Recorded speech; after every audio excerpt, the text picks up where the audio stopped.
I remember the second World Cup. Garincha carried him. A guy with like a 5 centimeter taller leg than the other one. Like handicap.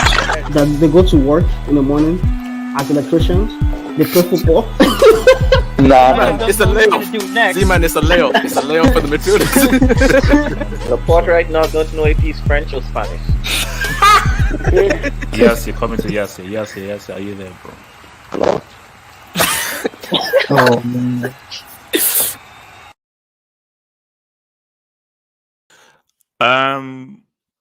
We're not in a top four race. I know some people want to believe that we're in a top four race. We're not, and I will kindly explain it to you knuckleheads on this hangout and so forth. What does Pep? They drop points.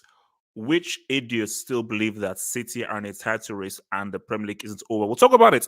Are we in a title race? And Pep Guardiola, why is he so strange? Why is he so freaking weird? Rashford. Now, it is what it is. If you pay VAR, VAR will reciprocate. The payments was made. Fergie was in the VAR room. They gave us an altered image because the original image has now been lost. And an altered image of that offside has now been going viral and so forth. But it is what it is. United still 3 points and Rashford scores. So United have a great point for their top four challenge. That's for them.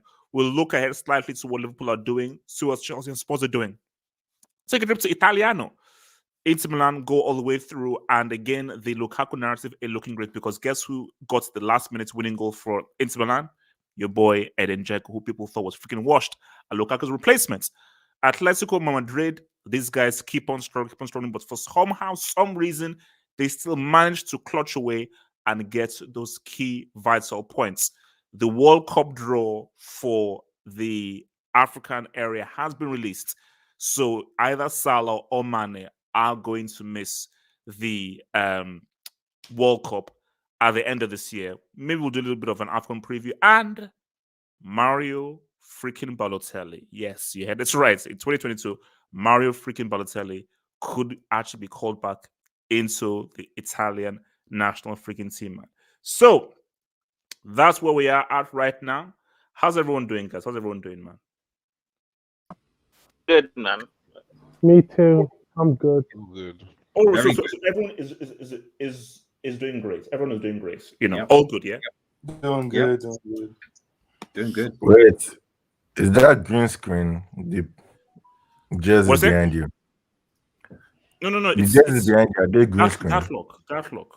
We're not in the top four. Relax. We're not in the top. Just relax. We're not in the top four. No one mentioned top four. So like, no one mentioned top four. Look, we're not. So it doesn't matter what they say on YouTube or why. What do you kids use? What is it like? TikTok or Snapchat or Chat Snap or something? What do you kids use?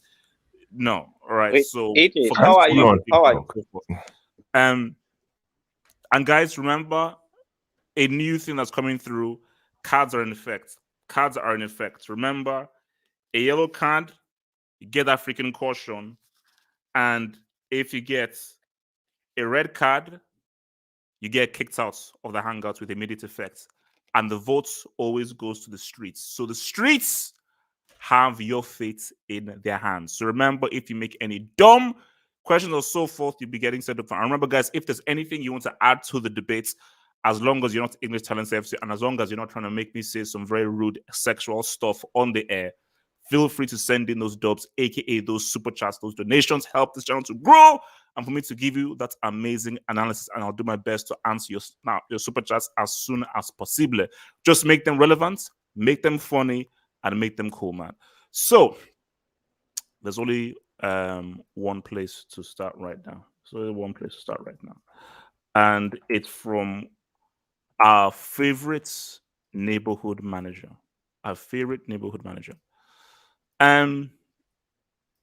Pep Guardiola. So people are saying that title is back on. That's what someone tweeted and said. Title is back on. It's back on. We're in. Let's do this. The title is back on. If Liverpool win, they can cut down that lead. Let's go. And my thing is, the table lies. Because let's even have a small look at the table. The table can lie. because you have to look beyond mass. Do you know like how McDonald's are doing the whole beyond meat thing, even if it's actually fake? Trust me, they actually use meat. So don't think that they don't use that. There's no beyond meat. It's actually fake. But do you know how the whole beyond maths? Maths is overrated. It always has been. Einstein has no UCLs. Neither does Isaac Asimov or any of those freaking dudes. They have no UCLs. So mathematics is overrated. So those mathematicians. Even if Liverpool win both of their games in hand and so forth, I'm sorry. It is what it is. It's already been gone through. And of course, we'll talk to guys, but in my opinion, it didn't really matter. And you know what's so crazy? I think they said this is the first points that City have dropped since like October, which is frightening. That's frightening. The first time that these guys have dropped points, not like drop. So these guys have been going on a winning run and have been winning all of their games since freaking October. But they want to call this an elite league. Why they want to do that, I have no freaking idea. So I want to come first to Jamal. Because Jamal, I think you're the person that's most relevant here. Because obviously, look, Jamal, you, us, and City were in the title race right now. It's a 3-horse race. It's a 3-horse race right now with all three of us and so forth. Obviously, you're much closer, but we are amongst the title challengers right now trying to get this freaking trophy. So, Jamal, you see this draw, and I need you to be objective. Do you feel that if Liverpool win their games in hand, we could have a real tie race and Liverpool have a realistic chance of saying what's up to Pepini? Yeah, first thing I want to say, HH, you're going to lose that final. It's still in Mickey Mouse Cup, but you're going to lose that final. I can't believe you thought we were going to lose to Arsenal. Arsenal. Come on, man. Anyway, Look, Arsenal. Yeah, onto this now. Now, let me say the positive thing and let me say the negative. So the positive is, if we win tomorrow, which is a hard game against Crystal Palace, and if we win our game in hand, which is at home against Leeds, the gap is 6 points. Whoa, excuse me. At home to Leeds. Yeah, that's the game in hand. That's going to be a test tubing, bro. That's already a dog. BL's attack, man. BL's attacks. You never know. But yeah, so let me go on the positive. So yeah, so if we beat Crystal Palace tomorrow and we beat Leeds, our game in hand, the gap is 6 points, and we still have to play Manchester City. I'm just saying, if we beat Manchester City, it could be 3 points. That's the positive. But the negative is, as you said, the last time these guys dropped points was October. What's to say these guys in drop points again for the rest of the season? You guys can laugh, but that could happen. Manchester City might just not drop any more points. And our form is not like Liverpool has been winning 10, 15 games in a row. We have been dropping points. So if you look at it, we're not gonna do it. But only the positive fan can say we're in the title race. But I feel it's over, man. I feel it was over when we lost to Leicester, personally. Jamal, why so negative?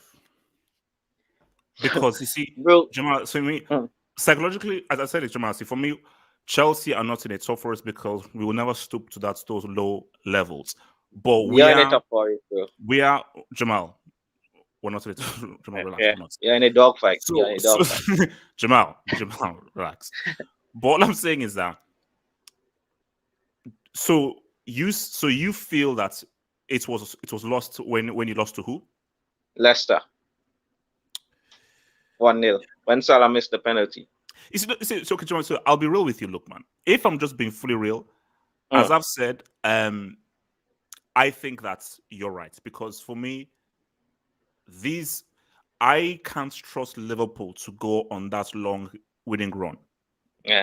And I feel that, because I said that, Jota has been doing his thing, and Jota came clutch big time against Arsenal for that semi. But I don't think Jota, over a long period of time, can do what Mane did in that 99-point season. So I feel that because there isn't that other second consistent attacking gear, I just feel that Liverpool, they'll come close. There's just that extra little thing missing for them to really. Yeah, I just wanted to say, Chich. Maybe I'm not seeing it now, but bro, if that thing's turned to 6 points and the table literally says 6 points behind, then if you ask me, then I might give you a different answer. But from now, the season where I want for Liverpool right now is hopefully win the Mickey Mouse Cup and see what we could do in the Champions League, man. Right now, the Premier League is a write-off, in my opinion. Let's see what we can do in the Champions League, and let's beat Chelsea in the Mickey Mouse Cup. So yeah. Cross. And why there's no Liverpool shirt behind you, bro? Why do you have no Liverpool shirts? Wait, Red Devil, talk to me about Red Devil. Talk to me. I mean, if Liverpool win their games, and do you believe Liverpool still have a chance, or it's all Man City all the way? So first of heads up, I'm at work, so here binging phone, like that's just a heads Yes, up. sir. So apologies. Second, I was telling Janab before we went live actually. So like that, a Liverpool quadruple still on. A Liverpool quadruple. Bro. A Liverpool quadruple is still on. They get the first Infinity Stone, i.e. the Carabao Cup. They're still in the Champions League. We know Liverpool in the Champions League. FA Cup, you know what they can do. Klopp seems to be taking the domestic cup seriously this year.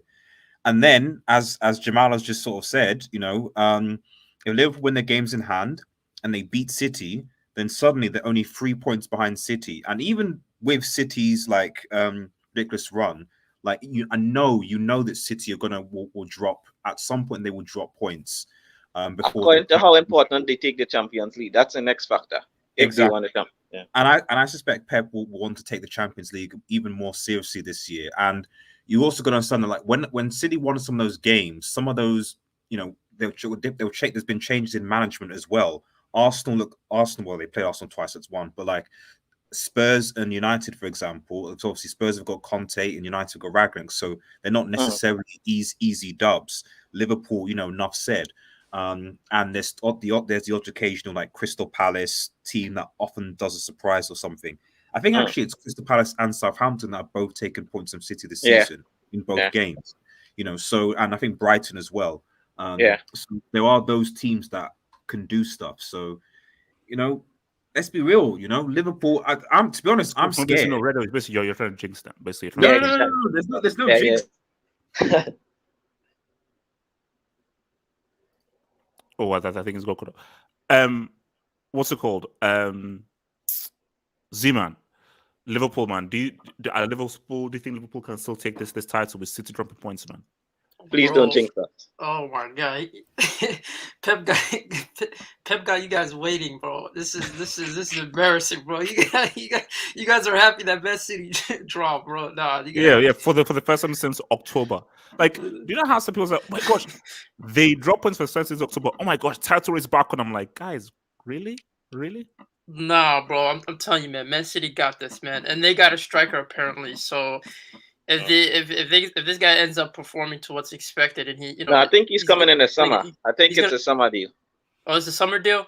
Yeah. Well, yeah. So listen, man. If Liverpool are on it, then if you think Man City are in the title race, then Spurs are in it too.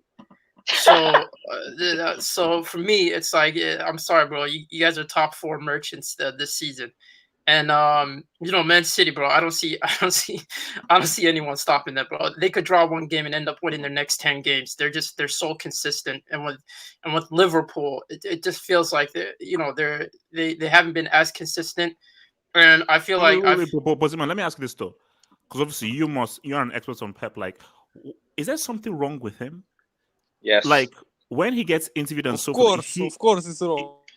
He just seems really odd. Yeah. No. That's the thing with Pep, man. He's an odd person, bro. You have to be odd in order to abuse the league like this, man. It's he's an odd manager, and I just feel like this guy's obsession this season, bro. It's gonna be towards the Champions League. So if anything, he could draw points in the Champions League if he ends up resting players. But again, I don't see the consistency behind Liverpool and especially Chelsea. Chelsea's out of it. They're out of it, and then it's just top 4 race. I mean, if you guys draw points again, man, Spurs are looking like they could. We're still there. We're still in there. I don't know, man. We're still in there. Top 4 race on, man. Full strength, man. Z-Man, no, Z-Man. I think maybe you're new, but I'll just take you up to speed. Chelsea, Liverpool, and City. Keep this, guys. What about Spurs though? Spurs are in the title race. Z-Man, Chelsea, Liverpool, and City. That's a separate category. United, West Ham, Spurs thingy. See, we're going to talk about top 4 in the next segment. The title segment is Chelsea, Liverpool, and City. That's you better win tomorrow. So that's the segment that we're in right now. So if you guys don't get top 4, then Thomas Tuchel deserves to get fired. Zeman, there's Zeman, a real conversation behind Chelsea. Zeman, I asked you about Pep. I didn't ask you about anything else. I asked you about Pep. If you talked about Pep, can you now mute your freaking mic now, please? Thank you. I love this shit. YSK, can you please change your AV, please, bro? I like it. I like it personally, so I think I'll keep it. Pep. Now, I keep hearing we are back in the title race. Sorry, can you confirm by we? Who do you mean? Are you talking to me or Jamal? No, you. Oh no! I never said we are. I never said we are. But I said sorry. Wait. No, carry on. While I do this. I said that the title challenge is Chelsea, Liverpool, and Man City. That's a section. The top 4 section are you guys, West Ham, Spurs. No, but because I specifically heard that you saying we are back in the title race, and I believe it was only a couple of weeks ago that you were saying it was over. So. Oh, he got you there. YSK, can you just talk about? So it's back. So it's no. I just want to confirm. Is the title race about Manchester City football? Is the title race back on? Is the title race? Can you please talk about the question, AJ? Answer the question. Answer the question. Answer the question. It's a simple question. No, is the title race back on? It's in progress. It's in progress. It's in progress. Yeah. So do you know like how you have a loading screen on PlayStation? Yeah. It's like that. Loading dots. Loading dots. Right. So it's back on. See, with Pep, I think this kind of speaks to the levels how we're celebrating City drawing in a game in late January. So levels. There's levels. But I think I can't remember the exact standings in the league. I mean, let me get it up. Okay, so yeah, Liverpool got 2 games in hand. Now they win that. How many points they go? They are 6 points. Yeah, 6 points behind, right? 6 points behind. Yeah. And I believe Pep has never lost the league lead once he led it in January, right? Yeah. So this, I don't want to say it's over, but the only thing that might hinder him winning is he puts all the chips into the Champions League basket. But I think, to be honest, I actually think Pep prefers destroying this league to actually winning a Champions League. I think Pep gets more pleasure from destroying leagues. Oh no! You know what? Yeah, I think Pep is the same man that used to talk about how great it is that they've won the Carabao Cup so many consecutive times. He just wants to win. And he's an arrogance man. The guy is a filthy, stinking arrogance man. So anything that robs his ego, he'll love it. So yeah, I do agree with YSK that because he'll say, "Oh, I didn't win the Champions League. Look at how I disrespected this league that everyone said, including Fergie, that I wouldn't say what's up in." And it's not like he hasn't won the Champions League. He has won it, and he was part of one of the greatest club sides of all time. So you can hold it against him, yeah, of course. But at the end of the day, he has Champions Leagues to his name. But just in terms of the title race itself, because I mean Liverpool, you can understand because they'll be 6 points behind us. They can drop points. They can definitely drop points.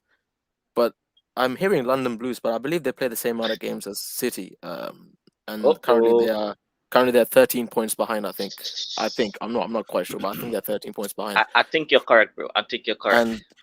And I believe with a game in hand, the team that was supposed to not even be in the top 4 with a 6 goal difference is like currently behind them. Yeah. And what points are you trying to make?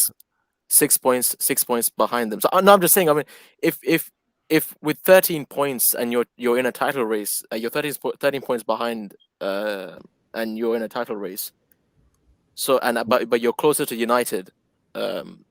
Why? Where are the optics? I was promised a six-stopper by certain London Blues fans this season. They say Red that. Devil, Yeah. mute your mic. Red Devil, mute your No, mic. it's just a theory because maybe YSK can help me. Like, have you noticed that ever since Ragnick came to United, Tuchel has started a bit funny. Like ever since. I did. We're not on the United no, section. Wait, wait, Jamal. you know what's funny? Wait, Jamal. Are we on the Man United section? Yes, Jamal. You know what's funny?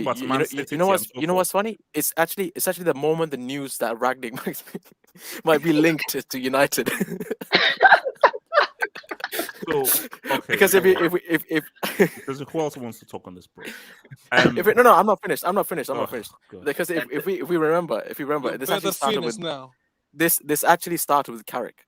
So and that's when the news first came in. Now I don't know if it's Carrick or Ragnick, but the Took has been on the decline a bit lately. So I mean, if they're in the title race and they're closer to United in the top four race, quote unquote top four race, So I think Pep's pretty much wrapped up this league. But yeah, man, don't count out the best team in England. Can I say something quickly, Itch? Sure. It's not gonna happen, guys. It's not gonna happen. But if it happens, guys, don't let me on this hangout. If somehow we end up catching these dudes and win this league, don't let me come on this hangout. That's all I want to say. But it's not gonna happen. It's not gonna happen. No, like I see, if that happens and Pep doesn't win the UCL, and all he can give me is a Bombers Football Association Cup, then we're gonna roast Pep. Like Pep will get roasted. Why do you have to roast him? He has done enough. No. Any excuse to roast that guy is gonna happen. Let's talk about the top four, man. Let me hit these jobs, man. So from Specsavers Optical Group Limited, are you the bald dude who needs glasses to see the offside? No, I'm the bald dude that's no. I'm the bald dude that wants to see the real image that has somehow magically disappeared with a computer-generated image sponsored by ILM and Weta that's now going around of a false image of the offside. We'll talk about it. What image are we talking about here? What image are we talking about? Specsavers. I can see great. I saw an image that has now been lost and disappeared. Wait, has now been replaced with a computer-generated altered image. So Specsavers, you bum-ass group, watch this. Your glasses stink, by the way. Your glasses stink, by the way. I've been to your shops. They suck. They're crap. So have you won glasses from them before? Don't enforce my eyes like you pieces of crap, man. Bombs. Have you won glasses from them before? Mega says Liverpool. Gatlo, I don't care. I don't care. Mega says Liverpool have 3 major trophies this century. And I think he means this century. So is that like a diss towards thingy? Shout out to you, Mega Man. But look, at the end of the day, man, I mean, when last did your boys win a major trophy? You know, like, I mean, you can say that, but when last did United win a major trophy? Like, for me, it's what have you done for me recently? United, I think it's 6 years now since you said a major trophy. Speaking of 6. I think your club celebrates getting into top 4. No. See, speaking of we celebrate Champions League victories. You celebrate getting into top 4. Yeah, that's right. CCL. Bro, should we get the clip of Tottenham's game? No. Should we get the clip of Tottenham's game? Speaking of 6, why is they're levels? Speaking of 6, levels. Yeah, I know levels. Defend that title. We're not going to defend a title. What title? The UCL title. What title? The CCL finished. Speaking of 6. Is that the same amount of league titles you're on? 6 is the same amount of league titles you're on. Is the European League a major trophy? Is the European League a major trophy? Only when Chelsea win it. Okay, well, if you count it, well, that means the last major trophy Manchester United win is the Premier League in 2013. So that's I mean, look, that's 9 years. I have to count the Europa League because Hazard did what he did. So I think this guy. I think when he did it was 6. So I think it's been 6 years since they won a major trophy. And do you know why it doesn't count? Mourinho is Chelsea through and through. They insulted Mourinho, so really that's actually Chelsea's trophy. Since you insulted Mourinho and so forth. So really, it's maybe been since 2013. How many times do you sack that man? Wait, yeah, exactly. Raheem Shaquille Sterling was sad and Pep spanked me and said the best we played. Guys, I mean, What? there's What? really creepy dudes in this What? thing, man. Like, that's just creepy. That's For instance, Pep said to me, the 19 coaches in the EPL are goats. Brilliant. Look here, Pep likes to boost up guys in the end. But if he praises you, it means he doesn't actually respect you. If he doesn't praise you, which means that he secretly respects you, that's why he's never praised Mourinho, because Mourinho ran him out of time. So Detroit Rock City, man. Thank you for the up, Detroit, man. Didn't we beat your club in the UCL final in 2012? I don't know. Like, yeah, we beat your club in the UCL in 2012. That's what it reminded you of that. Hostage FC is disgraceful. From CCL to top 4 battle. You see, this is what you call false news. We are still in a title race. We're not in any top 4 battle. We are still in a title race. Yes, we're a few points behind Man City, but hopefully when we beat Chelsea, Man when we City beat and Tottenham, Liverpool. when we beat Tottenham And at Liverpool. Stamford Bridge, since City drew, we're going to now cut away from the points. We're slowly going to chip away. So it is what it is. So the gap is going to be decreased when we take care of Tottenham on Sunday. Your boy Casey said, is there a better liar in football than Pep? No. He is the greatest and the best liar in football, hands down. The guy the guy loves telling fibs. Casey again says, thank you for the dub. Liverpool aren't winning the PL. City rarely drop points, but Liverpool struggle against low block teams. Brentford was their first league win in a month. For me, I'm echoing what Jamal said. Liverpool are not winning this title. If Liverpool win this title, I'll be shocked. I will be beyond shocked. Same thing. If Chelsea win this title, I'll be beyond shocked. If Chelsea win this title, because I just think that City have such a leg up, and this draw means so little to me, bro. It doesn't matter what Liverpool and any of these guys do. They ain't doing nothing, bruv. Dowjo RF, man, thank you for the dub, man. Ancelotti has really stated that Zad is in his plans. Hashtag 90 mil minimum. Hashtag scammers. Hashtag Kai swap. I will consider a Havertz swap.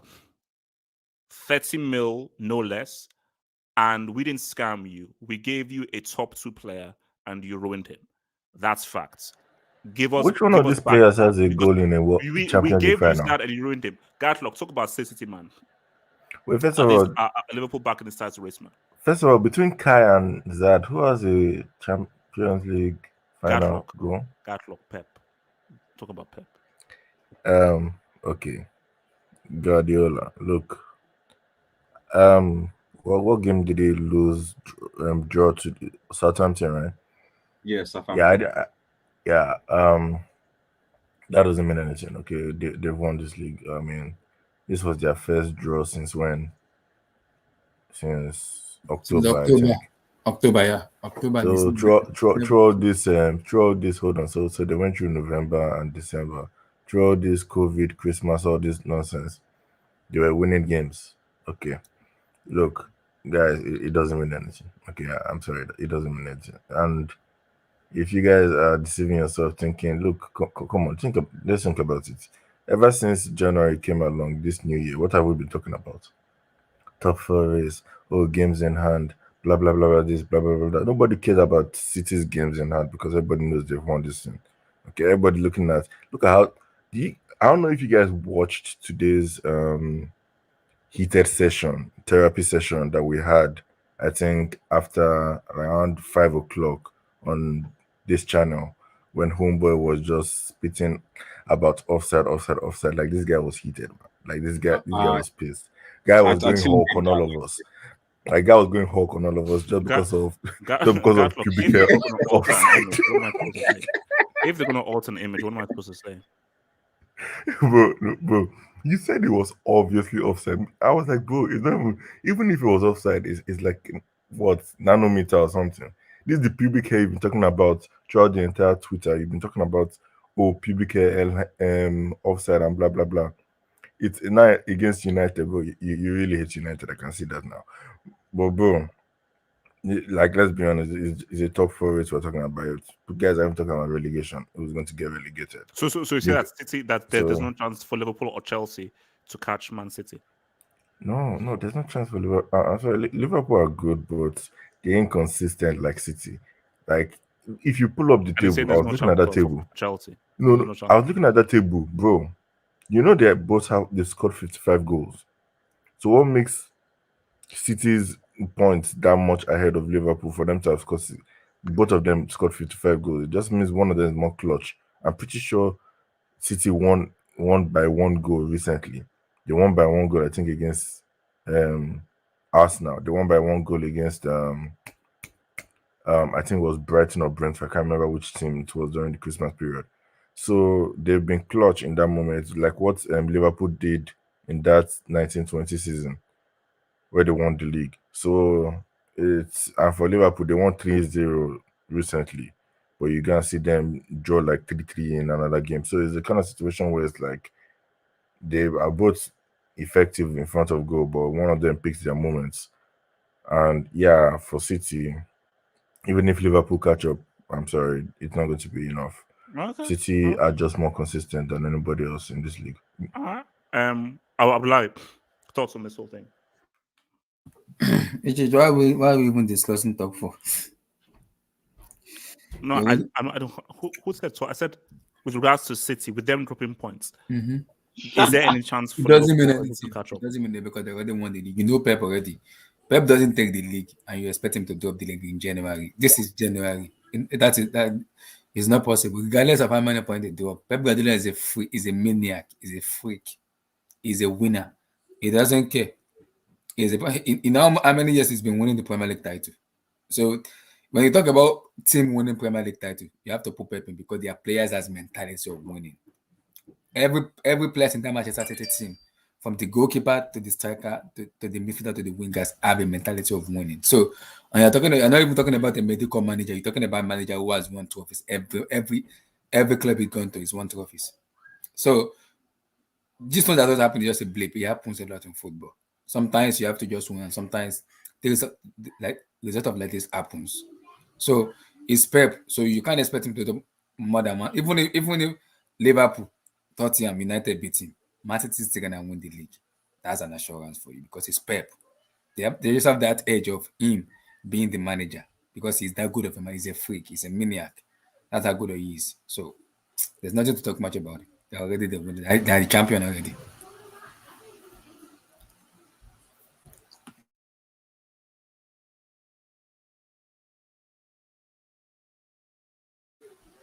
You're muted. Oh, sorry. Okay, sorry. Take a few dubs and then we'll then discuss the VAR thefts that happened earlier today. Lice Leezy says, "Just chilling with my boy Fatsad. Link up Brazy." Lice Leezy, relax, and have some have some respect. Amchukulik says, "Predict top four. I think City, Liverpool, United, Chelsea. Hopefully not in that order." We'll get there. We'll get there. Hopefully not in that order. Hopefully not in that order because Chelsea not making top four. I think. Sorry, why is United ahead of London Blues there? Yeah, that can't be right. Yeah, Half Hope's baby mama. Wait, is that Raphael? HH, show your bald head and why do you sleep with Zad's pick? Half Hope's baby mama. I don't know who you are, and I don't know about sleeping with anyone's thingy pick, man. So I think that you, my friend, needs to really relax, man. So That picture is accurate, man. So you need to relax. So guys, let's now discuss this now. Let's now discuss. And you know what, Gatlock, you may be right. Slightly, you may have just been slightly right, just a little bit slightly. You know, maybe I was slightly heated, maybe. But Gatlock, let me just explain myself. This image here, this is not the image that I saw. This image has been altered.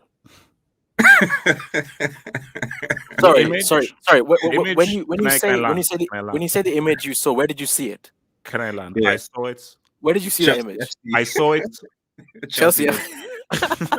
was it by any chance? Wait. Was it by any chance at CFC Twitter? I account? was watching a live legal Oh stream. no, I know where it Watching came from. It came from Madrid zone. bro. That's a good one. That's a good one. That's a good one. So seriously, I know it didn't come from Madrid zone or North Korea. Okay, so it didn't come from any of those. I was watching a live legal stream, and the image I saw was not this image. The image I saw, Cavani was offside. But because United are protected, this picture is altered to push Cavani's feet a few inches behind, which is what you see here. And unfortunately, that image that shows Cavani as offside, we're never going to see that image. But it is what it is, man. Because I don't want to why won't we ever see it? Why don't we ever see it? I don't want to hang up on that. You cheated. why- You paid the ref. That's fine. So let's. I mean, so YSK, putting your cheating and paying for VAR aside, how do you feel with Rashford getting the winning goal and answering his critics that say that all because he feeds starving kids, he's not concentrating on his football, even though the guy was trash before he fed starving kids?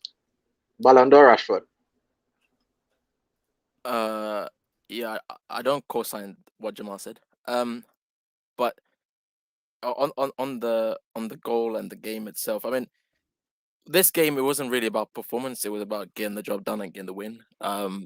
Because if it would have been a bit of a tricky situation, considering I think Tottenham have like 4 games in hand, and then Arsenal also still got to play. So we might drop out the top 4 by tomorrow because of the goal difference situation.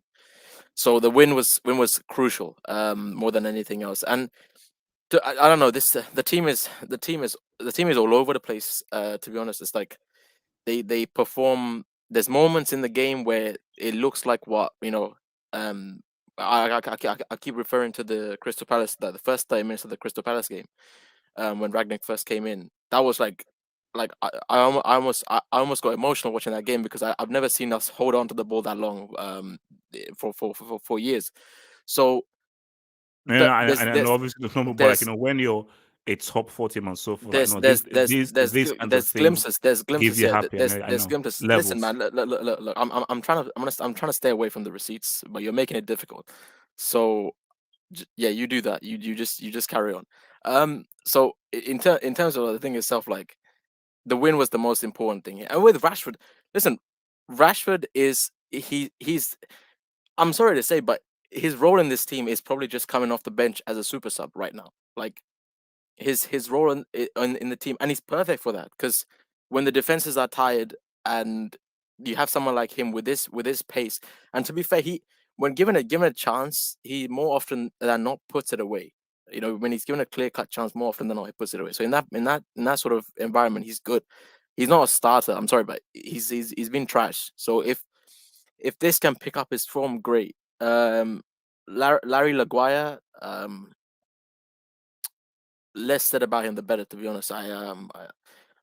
Every time that guy's on the ball, it scares me. But like the overall performance, it was just a case of job done, really. That's all it was. Because I don't look at and take any there's hope there that it can get better, but it doesn't look much. Cristiano, I did say at the start of season 15 max, and this is the direction that we're heading right now, 15 max. So I was right all along about the false. Wait, YSK, let's ask the CS question. Are you getting top 4? That's what I want to know. So in terms of the UCL game coming up as well, I think right now Atletico. YSK, Jamal asked you a question. That's very rude. Atletico. That's rude, by the way. That's very rude. And you know what? We're going to hand out bookings to people who ignore direct questions from other members. Wait, so I'm guessing. I didn't ignore anybody. I don't know what you're talking about. So obviously the most important games for us now are the CL games that's coming up, and right now Limeone cannot lose to us. AJ, please, what is this bias avatar? Mike, what is avatar? What's this? I'm just saying this right now. What the heck was that avatar, please? Well, you like the AV. This is a You football show. This is not an. the Abdullahi, that right there is sideshow Tim's. That right there. So we're gonna discuss Why? Tim's when we get to that. Why? Okay, just We're gonna continue. discuss Tim's. We're Why? gonna No, discuss why? Tim's. Why? You've We're been gonna, talking no, for no, you literally you've been talking for 100. Can you just finish your point so we're I gonna can discuss mute you Tim's. and then move on to someone else? We're gonna discuss Tim's. But now, just on the CL game and the optics right now, Diego Limioni cannot lose to us. That's he cannot lose to us. He cannot lose to this United team. And if Pogba is not integrated into this team somehow, we're not winning that game because we have no creative midfielders. There's only so much that McTominay and Fred can do. And to be fair to Fred, he's actually been playing really well with Ragnick, which I knew because that's that kind of tenacity and that energy that he brings. It works for the system that Ragnick wants to play. But the problem is when we do play this 4-3-2-1 4-2-3-1 system, because Bruno doesn't track back to save his life, we just ended up in midfield with a 2-man midfield. So if any team that plays a system where the midfield can be overloaded, as long as you just play decent football, you will get chances against us. And there's a stat going around. I think we've taken like 100 and something close to 120 corners in the Premier League, and we've yet to score a set piece goal. Which is. But are you happy? Are you content with the rug ball so far? I'm content, as in I want to give the manager time. So I'm content. I'm content like that. But to be honest, it's not even about Ragnick. It's about the players. But we'll just see at the end of the season where we are. But I'm just happy that we are in such close, almost touching distance of the best team, on the planet, the best team on the planet. That's true. Yes. We're in touching distance of the greatest football club. Hashtag full of strength. Wait, I don't understand. Hashtag bring it on, man. How to say this? You've not won a major trophy in the year. Hashtag honesty, man. No, you know what? You're right. That's the thing. That's the thing. We're such an irrelevant. We're such Bumchester, Boychester divided. Stay down onto your level. We're touching distance from London Blues. No, I'm just saying. No. Who? How are you talking to a UCL winner? I know. Yeah, 6 league titles. Yeah, I know. Yeah. Look, can you mute your mic? So before I come to Red Devil Studio, guys, let's get those likes up, guys. Moderators, mods, get those likes up. Get those likes up, man. This is the content crack. Please hit a like. It doesn't cost you anything. Just hit that like button.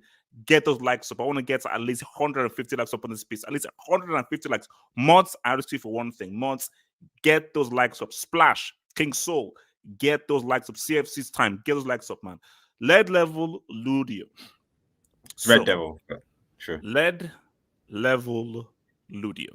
So, with the Rashford thing and with this victory and so forth, talk to me about the performance.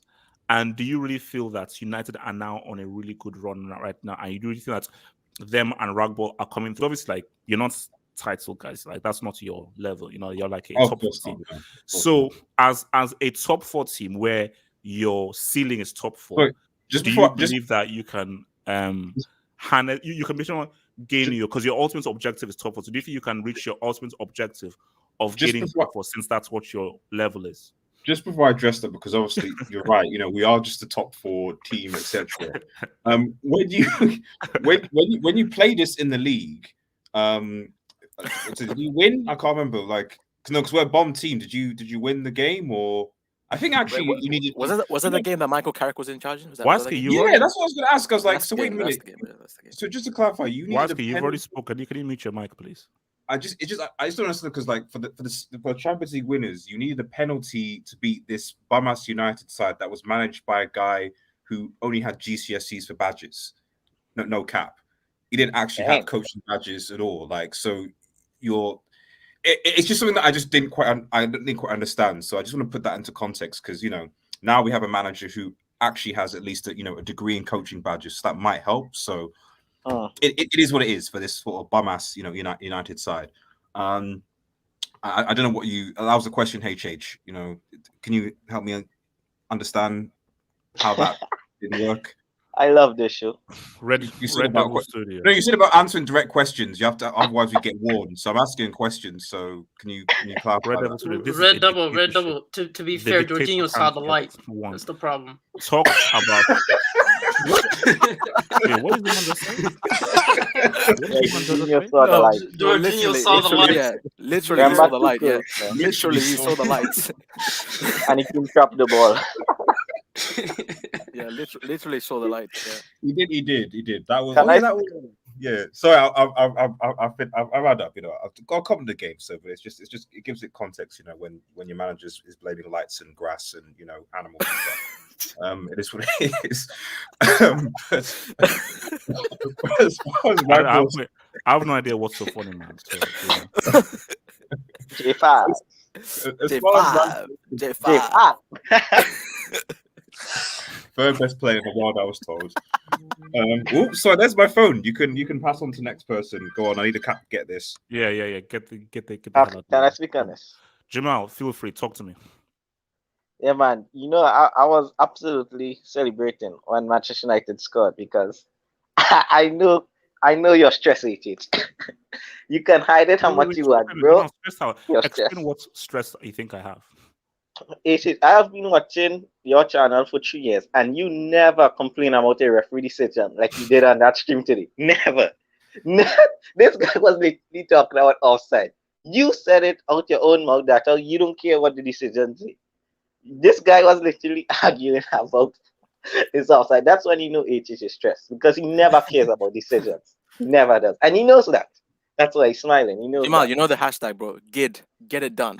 Get it done. Yeah, get it done. Get it done. What's Yeah. Mute your mic, man. Mute your mic. Yeah. So I'm being a What's it called? G3. That's his Yeah. name. J5. J5. J5. It's not J5. It's J5. You know, it's called J5. Why is he deleted that? Sorry, Jamal, That's- my bad, bro. Carry on. Yeah, no, it's good, bro. It's good. I'm feeling I'm agreeing with Manchester United too much. The little thing I have to say is, are we not going to talk about a youth academy has taken a 75 million Sancho place? I think the guy is, what's his name? Yeah, no, The that guy. Elanga guy. He's Yeah, he's balling. Elanga. He's balling. Yeah, This- man. He's balling. This guy have Sancho saying no on a bench, man. I mean, wow. Why did you buy Sancho anyway? If this guy from the academy is gonna take his spot, man. But the top four, it's interesting, man, because these teams are bad. I mean, Manchester United, Tottenham, and these guys are bad, man. It's who is gonna be the best out of the bad bunch, because we literally dealing with a team who called a guy from Cameroon. The guy waked up in Cameroon over to play a game. We're dealing with that team. We're dealing with Spurs, man. I mean, come on. I have to say anything about Spurs? We know what Spurs are all about. And bro, you know what, Chelsea, man? What has happened to you guys? Because since that Manchester United game, you guys have fallen off a cliff. You know what this reminds me of? This reminds me of last season. Do you remember the Arsenal game around Christmas time? You guys are flying on Lampard. No, relax. Yeah, until that after that Arsenal game, you guys fall off a cliff, and that's what this Jamal, Manchester United Jamal, did. don't compare Lampard and Tuchel. I know, but I'm just using that now because it reminds me how that Manchester United game has totally failed your season. But I know this is not on topic, but can you just scroll down to the bottom of the table? Can we guys see what Burnley are doing? I think Burnley have like 6 games. How much games have Burnley played? They have 6 games in hand. No, it's not. It's crazy. It's hard to look at the table because like so many guys have so many games and like now Burnley, it's most likely that they won't beat those games in hand because they've been so bad. But if they somehow get like 2 or 3 wins, boom, it changes the whole context of this. So just to end up on this, I want to say, can I talk about it? Then you have one. Yeah, I just want to end on this. I want to say, you better be worried, bro, because bro, if you lost tomorrow, it's dodgy. It's dodgy. You guys could be in a conference. No, Jamal, because we'll talk. That's not facts, man. Can I talk about the bridge the for a long Manchester time? United So situation? let me come to your boy Heresy. So Heresy, talk about United boys, man. I mean, Zima, what did you say? Bro, I said I wanted to talk about the situation, the top 4 fight, man. Kirsty, talk about your club, Man United, please. Well, first of all, about the offside goal, it's actually onside because I've actually checked. It without the line. Now, Kirsty, I'm going to stop you there. Kirsty, are you in a bunker and are you in the middle of World War III? It sounds like you're are you in a bunker or underground? Are you engaged in warfare? Not really. I would. Not Obviously, hopefully not. Not Of really. course I'm not. Wait, you said I'm not not. really. So which means like you're sort of engaged in warfare? I mean, Wait, Hersey, how's your connections with Colombia going, bro? Yeah, bro. Isn't this the guy that said I was It's been a smoking while, something? man. Mercy, man. yeah, it's a guy It's that been a that's while. It's not working. I'm It's trying not to get working. Your working. connection, And Colombia. that's why I need Kirsty, your mic sounds. Bro, Your wait, mic wait, sounds like ass. do you live in Your mic Baghdad sounds or ass. Understand Afghanistan that? or Faroe Island? Where are you transmitting from? Are you transmitting from a bunker or from a house or a room? Where are you transmitting from? Because your mic sounds like ass. It's actually for my room. Is that better now? We need to relax. Chill, relax. Man with the Ragnarok mic. Okay, I mean, here's to try and get to a much clearer place, and I'll come back to it because we can hardly hear you, but try and come to a much more clearer place, bro. Let me come to your boy SK. So SK, man, United top 4 Rashford, boom. Talk to me, man. All right, so look, I just want to go back to the Man City and Liverpool discussion. I truly do believe, and I will get heat for this, that Liverpool have a chance. And I say that to say this: Liverpool are one of those teams that they aren't as consistent as Man City. Yes, we know that. But if Man City do slip, I feel like their consistency consistency is what goes against them in a sense.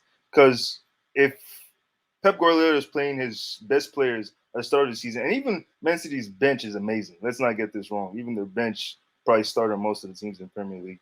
But towards the end of the season, I have a strong feeling like he's gonna have to give some of these players rest, which I think will open up an opportunity for Liverpool to slide in. Now they're gonna have to perform some magic. It's gonna be some magic they would have to perform, but I think they have a chance of winning the league. And but with regards to United, bro. Oh, in regards to United, I think United is a mess right now. I actually doubt they're going to be in top 4. I actually think Spurs will take over. I agree. 4. I actually, because if you look at most of their games, they're not really putting up great performances. It's more of like, yeah, they got the job done, but it's not a great performance.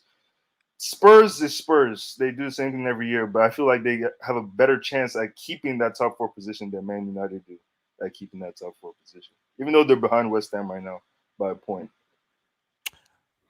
So anyone else have any pressing thoughts on United? Yeah. Can I say something? Can I say something? It's my mic working.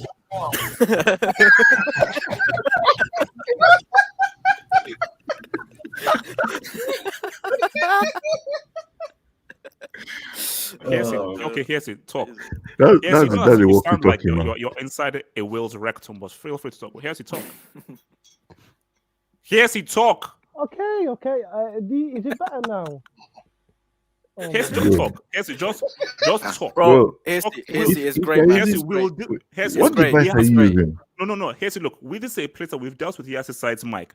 Just talk. We will deal with it afterwards. Talk. Yes, it's a lot of peer pressure. He can't talk, brother. Come on. Wait, Hersey, I just said talk. Feel free to talk. Hersey, talk, man, talk. He's fixing his mic. Hersey is dead. Come on. He's fixing his mic. That's probably what's happening. Yeah, it's probably okay. You see, Hersey, this is what happens when you get mic from Yasser. Just because he's a fellow United fan doesn't mean you should be getting it from him. Please. Okay, wait, hold up. Okay, Abdullahi, talk to me. United and talk. Before we make your point, speak. Just one quick point before I got cut off. Shout out to Anthony Martial, because Anthony Martial coming on actually made a difference. So in that game, so I think it's important to remember Martial's contributions. The guy is playing to get a transfer, bro. That's also true, Gatlog. But as long as he plays that way against Chelsea and various other teams in the Premier League, but remember, even Ralph even said that. Pogba will be motivated by trying to play to improve suitors, and for Ralph, he's not bothered with that. As long as you're here to help me on the contract, fine. As long as you play well for me, cool. Play Pog- well Pog- for someone else. Pogba should be back in time for CL and various other big games in March, so that's the most important thing. So yeah. Oh, against Atleti. I hope you guys lose, man. That's Abdullahi, talk to me. Looking at the top four right now between United, Arsenal, Tottenham, and Liverpool, I think Tottenham will possibly get it ahead of United. Why I say that is because I think if you look at when Ragnick came in, United has been the United problem is yes, Ragnick wants to play possession-based football, hold on to it, be more like dictative, more pass-up people. But the problem is they do have a player of like Rodri, player like a more standing DM that can just pass the ball, hold on to it, like KDB, player like that. But the problem they are facing is when you see them pass the ball, they are not like a team who pass the ball in a very good way. And also when they press, also their pressing is not like as a team. They press individual. When I do one like an headless chicken sometimes. When Fernandez is like just somehow. So like if you want to play the way they're gonna play, both Ronaldo, both the back and both the midfield have to press at the same time. Not one person pressing, the other person walking, the other person jogging. So like I can see Tottenham getting the top ahead of both United and both Arsenal because I think Tottenham has, despite the outstanding man they have, I think Conte has this mentality of he's just going to instill that mentality to this player, just give them that belief that guys we can push on, we can just do this, we can push on. So I think I'm gonna slightly hedge it to Tottenham just because of the United have been playing recently. Okay. Kiesi, go for it, man. Talk to me about your boys United, man. United didn't play very well in this game against West Ham United because, but even though we've got the win, but it's just papering over the crack of how well we perform. We are trying to work a bit hard, but there's work that needs to be done. The reason is that we haven't got number 6 to control the midfield, and when we don't have that midfield control, then of course we're going to be fun or easy to play with. Of course we're going to be vulnerable in attack, and the players aren't going to push forward enough. That's why we see a little bit deeper. That's why we're seeing with Sakaria. I just don't understand why the board's not getting someone like Sakaria, who's only like £6 million in this transfer window. If we don't get that, our top four will be in jeopardy. And if we finish outside the top four, Ronaldo is not going to play for United next season, and he's just most likely going to leave. Maybe I'm not sure that comes under his contract. Heresy, thank you for that, bro. Thank you, man. Let me just hit some of these dopes, man. Thank you for that. Hope I talk now. Come on, I talk now. Manchester United, crazy team. Cristiano Ronaldo, you're gay. What? I think that's a yellow card. I think that's a yellow card. Maybe even a I've never done this before, but DP, welcome to the Hangout, and enjoy yourself there, and so forth, man. Peace out, bro. I'll see you soon, brother. Man. So who you attract, bro? say that. I think that's the first straight red that we've had in the whole thing. That's actually the funny. all these guys. I actually thought that I thought that it would be thinking that would actually get the we've done where like there's multiple yellow cards, like no more than 2. This guy got straight red. This guy might be the Sergio Ramos of this hangout, bro. No. Someone's being like, why did you get VAR to review that, man? Bro? What is that to review? Yeah, that's a replay, man. Bro, if you kick a guy in the face, VAR doesn't review that shit, man. Yeah, no, there's nothing to review. The guy just came here. That's what you call premium. That's like prime cut troll. That's prime cut troll. That should say prime cut troll. Like, what the hell? I mean, no, come on, no. So has everyone given their thoughts? No, I'm gonna talk about the top 4, man. I want to talk about the top 4. Well, no, just United because we're talking Chelsea Spurs afterwards. So Yeah, just talk about from United's angle. Bro, have you seen their upcoming fixtures in March? That's deadly, man. The amount of fixtures they have, and it's just like months or like amongst the top four, it's going to be them and like I think Spurs that have the hardest fixture, and it just feels like, man, if that March is going to be defining for these guys, especially with Atletico in the Champions League, so they have a weekend game. And man, I just think that amongst all the teams, Arsenal actually have a chance, man, and Chelsea too. Chelsea will definitely have a chance of making it to the top four. And with Manchester United, that goal wasn't offside. I don't know why you were going ballistic in Twitter. That didn't make sense, man. So yeah, I think So, shout out to Manchester United, man. Hold on. God forbid is Wildskate this thing is VR. No, hell no. He isn't, bro. He isn't. He's no one's VR. No, we'll review London Blues when we get there. He's Yeah, no one's VR. We'll review them when we get there. You said check this on Twitter for I saw it. It's one I shared. Like, bro, and look, it's the pick is a Fugazi. It's a Fugazi pick. I get it. It's a Fugazi pick. Thank you for the dub, though. Alpha Kenny Body. Zoting TV man, thank you for the dub. HH, sure it was offside, but respect the launch lady. Rashford lives. For getting the top four, United will get top three. Spurs fourth, CFC seventh. Zoting TV. Now this is the thing. This is why I say to people, you can't do 3 lines of cocaine before you come onto my hangout. If you've done lines of cocaine, have a good night, relax, stay away from the police, come onto the show on Sunday after you've detoxed and so forth. But you can't send me dubs after you've sniffed 3 lines of coke. That's CFC 7th, that's 3 lines of cocaine, pure cocaine. So attentive, relax. I need daddy.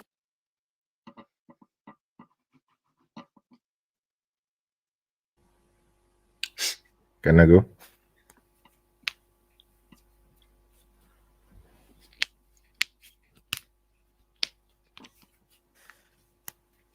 It seems like he's still processing that, man. How much he needs daddy. Liam sends a drone to watch the world. Oh, Jesus. Look, I'm not addressing this whole dating thing, man. Please. Like Coleman says, Hersey is visiting. Oh, Hersey, are you in Siberia? No, I'm not. I'm not in Siberia. No way. See, man, bro, never change, man. Never change, man. Come against this thing.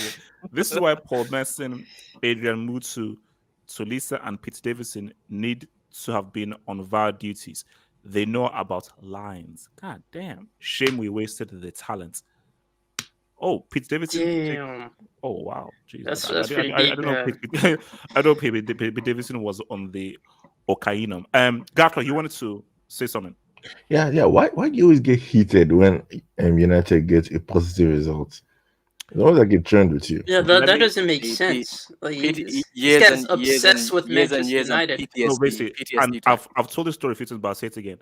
When I was a young boy in Nigeria, before I even followed Chelsea, I hated Man United because my older brother was a United fan, and me and him would always, compete and do stuff. So because he loved United, I hated United. So I hated United before I even come into the show. So it's a historic, traditional thing that comes from my brother and everything. So yeah, I've always hated United. Hence why these last few years have been amazing for me, because I grew up with these guys winning everything, every time, all the time, and it's pissed me off. Is your brother still a big This is why 09 lives, Bro, man.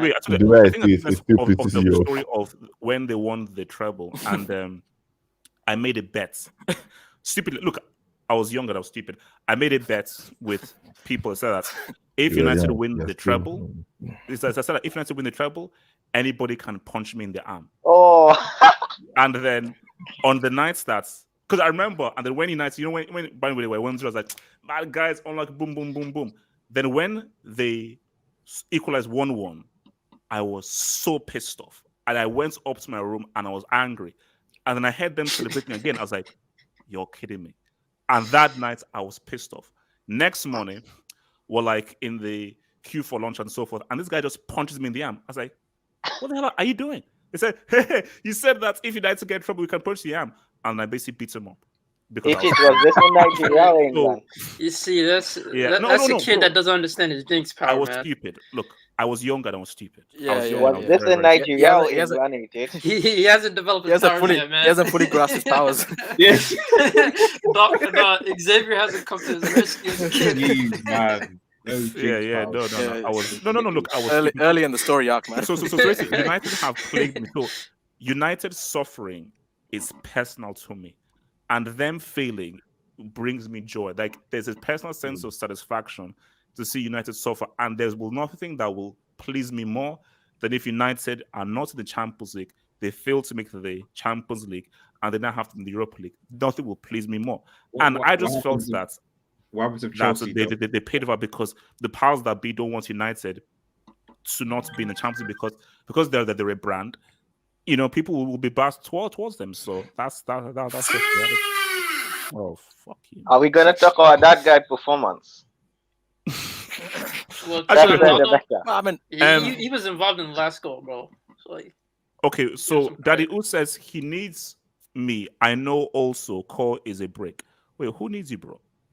Now, you see, this is where things are getting weird right now. I'm not sure that I'm going to read this. Nah, that's weird. No. Wow. I said again, I'm not reading it. Wow. I'm not reading it. You know, You see, HH, like, you predicted who this person was, and I still have a feeling that it might still be him because we've not seen him on the Hangout since Daddy U's came. wait, Who? you saying it's Egbo Who? Hero? Infinity. Oh, it could be football fan because you trolled him towards the end, so that it could be him. No, but we've not seen Infinity for a while, man. That guy's all villain art, bro. wow, bro, he's there. Yeah, that was the start of his villain arc, man. So villains are made on this hangout. Right. So has everyone had their say on this thing so we can move on to Chelsea? London Blues, yeah. London Blues. Diego Pablo Simeone took off the bomb Felix, 3 goals, 3 points. Hashtag induct respect. We know you pieces of crap. You're ruining João Felix because you're a trash, overrated manager. Thank you. Are they ruining him, or is he just inconsistent? Oh, give me off. So guys, let's not deal with it right now. So let's just say 107.50 now. So let's talk about this, man. So guys, look. I know you guys are praying for a downfall. It gets real. And I want to come first to Rob with this because I know Rob is a sports fan. Rob is a sports fan and is also a member of the Content Crackers who got promoted to Division 6. Hey. And YSK fluked his way to a hat-trick. No, he might be our designated center back. No. Fluky hat-trick, man. You up front. You know, having this guy as up front as a partner. It's a disaster class waiting to happen, bro. Same guy. Division 6. Hey. D-man, we won't forget, bro. We won't forget. Me and Ibs don't forget. Yeah, the streets won't forget those symbols, man. 3v1. 3v1. This guy ran to the corner flag. Yasser had a better performance last time than you, bro. Chelsea against Spurs. Now, a lot of people are praying for our downfall.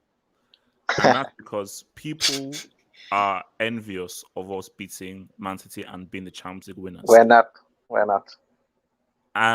And jealousy is, what's it called? 7.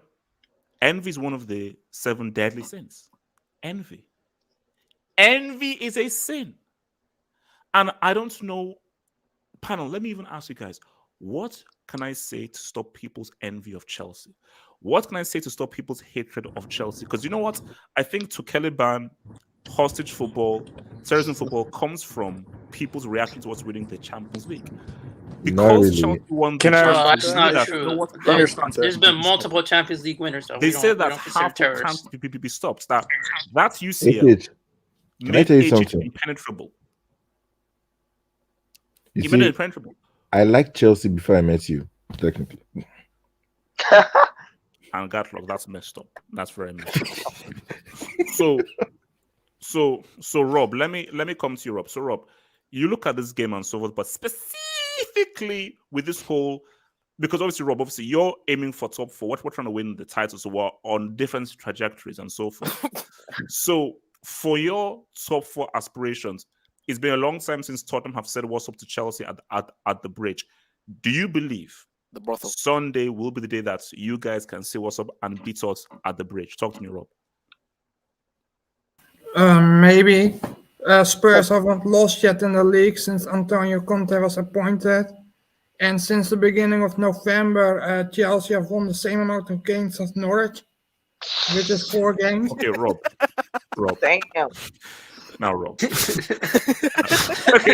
Rob always tell facts, see, man. like, No, it's- just speak on it. Wow. Speak on it, bro. Do you know what makes Rob sneaky? Bro, Rob carry on, actually bro. gets- Land the ship. You know, Rob actually sneaks his insults in because he says things in a straight line, and because he just sneaks in insults, he thinks that I can't hear those. That's abuse.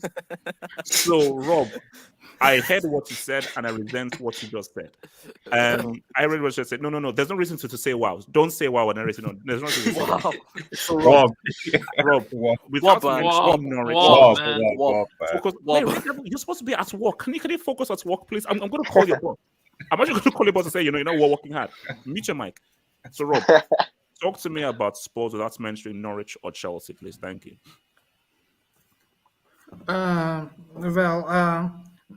Like I said, Spurs are in great form. They haven't lost a game yet in the league since Conte was here. And they played very well the last game against Leicester. And they're in great form. So I think that it will be Spurs could do something. So I think minimum a draw, at least. What chance do you think? Because I don't even know how far back this goes.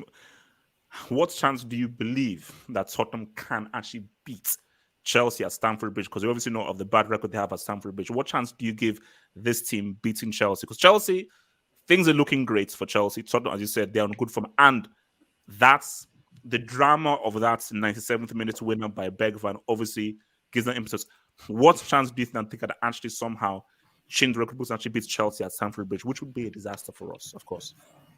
Well, it's possible because when Spurs played Chelsea in the League Cup, they had some injuries and some of those players are back now. So they have now a better team available.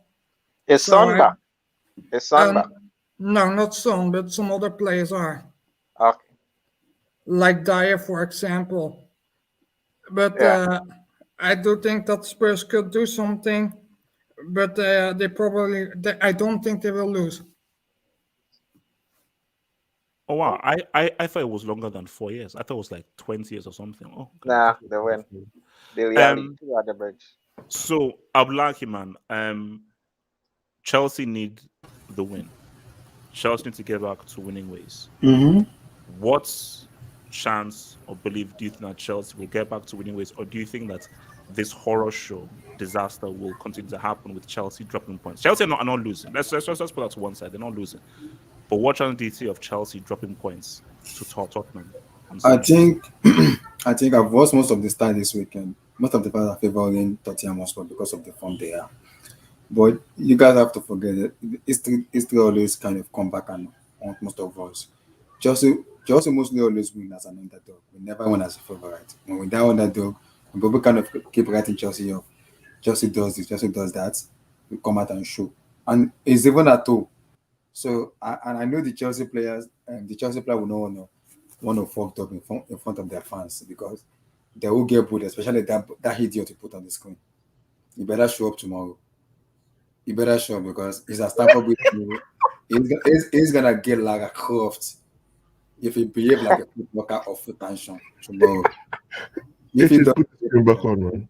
He is getting booed. So tomorrow is a Stamford Bridge. It's not even a Tottenham was posted. Wait, Abdullahi, I'm sorry. Who's getting booed? Romelu Lukaku. Oh, Tim's.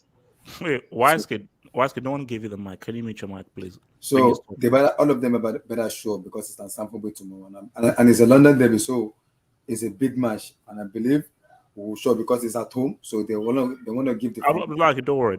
Abdullahi, they have to. They have to. Like it's like Abdullahi, enough is enough. Have you seen our form? Enough is enough. Have you seen the form? You see the form. This is how we have been playing. I don't care about form. I said enough is enough. enough of this crap. Enough of this crap. And they know that the pressure is on them. So they know that they have, because if these guys, if they lose, then what? I'm not the funny part. I'm not even going to entertain that. You I'm know not what's even going funny? to entertain that trash. You know what's funny? The heck? When Lukaku signed, people were like, because of his first touch, people were a little bit on the edge about him that, okay, let's give him a chance because it is good goal scorer.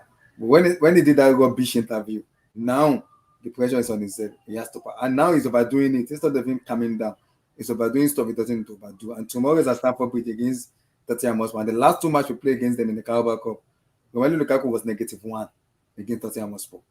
So tomorrow is gonna be a big match. I don't even know what kind of percentage. I'm talking about point. Oh, let me say one thing. Like, guys, now people will say that I may be unprofessional here and so forth, but I actually don't give a damn because this is a dictatorship. If Chelsea lose to Tottenham, and if Tunisia beats Nigeria, the Sunday damn. Emergency hangout. Emergency hangout. Emergency hangout. Emergency hangout. If Chelsea, because remember, I'm the same guy that didn't do an Mbappe post-match thing. So coward. Name me a better Sunday hangout, bro. That happens. Wait, why scared? I don't think that. Say anything you want. I don't care. Like, why scared? I don't give a damn.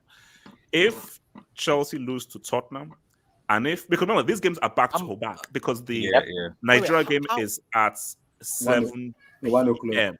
Oh, that's a long day for Nigeria. If Chelsea lose to Spurs and Nigeria lose to Tunisia, the Sunday hangouts is cancelled. So I'm waiting. If you want a Sunday hangouts, you best hope that I don't that those two no. Let him speak. Let him speak. How did it go from hashtag to round up this tomorrow's match is this? See the funny part about it is Lukaku himself doesn't even help himself because people are kind of coming down about him being this goal scorer because Werner is trash, Mount trash, Karabakh trash, Pulisic trash, Odoi is Siberia. So wait, James Zidane is trash. So many of them are not on form. So now you brought in a 100 million striker who people believe is a final piece to score those goals. I'll lie. What happened on Sunday? What happened? What was the score on Sunday? What will the score? I can't predict Chelsea. I cannot predict Chelsea score because give me a score, my friend. I cannot give a score because we've been shambolic for the whole. For the past month or 2 months. So Chelsea could just go tomorrow and surprise. Okay, I have a new pointed at your head and at your family's head. Give me a score. Whoa.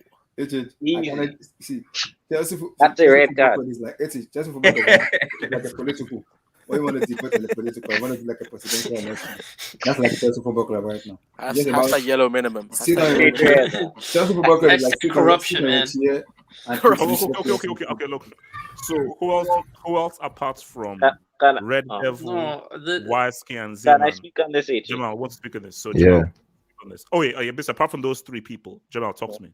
I'll speak after Jamal. Go on, Jamal. Yeah, we'll go after Jamal. No, he won't. I have the mic. We'll go after him. We'll go after him. The streets and guys in the hangout, please make up a name for him. If Chelsea lost tomorrow and Nigeria lost, we need to call tomorrow a name. So guys, if you can make up a name for hashtag, if Nigeria lost and Chelsea lost tomorrow, please, that will be good. Wait, hold up. You know, we can laugh at everything.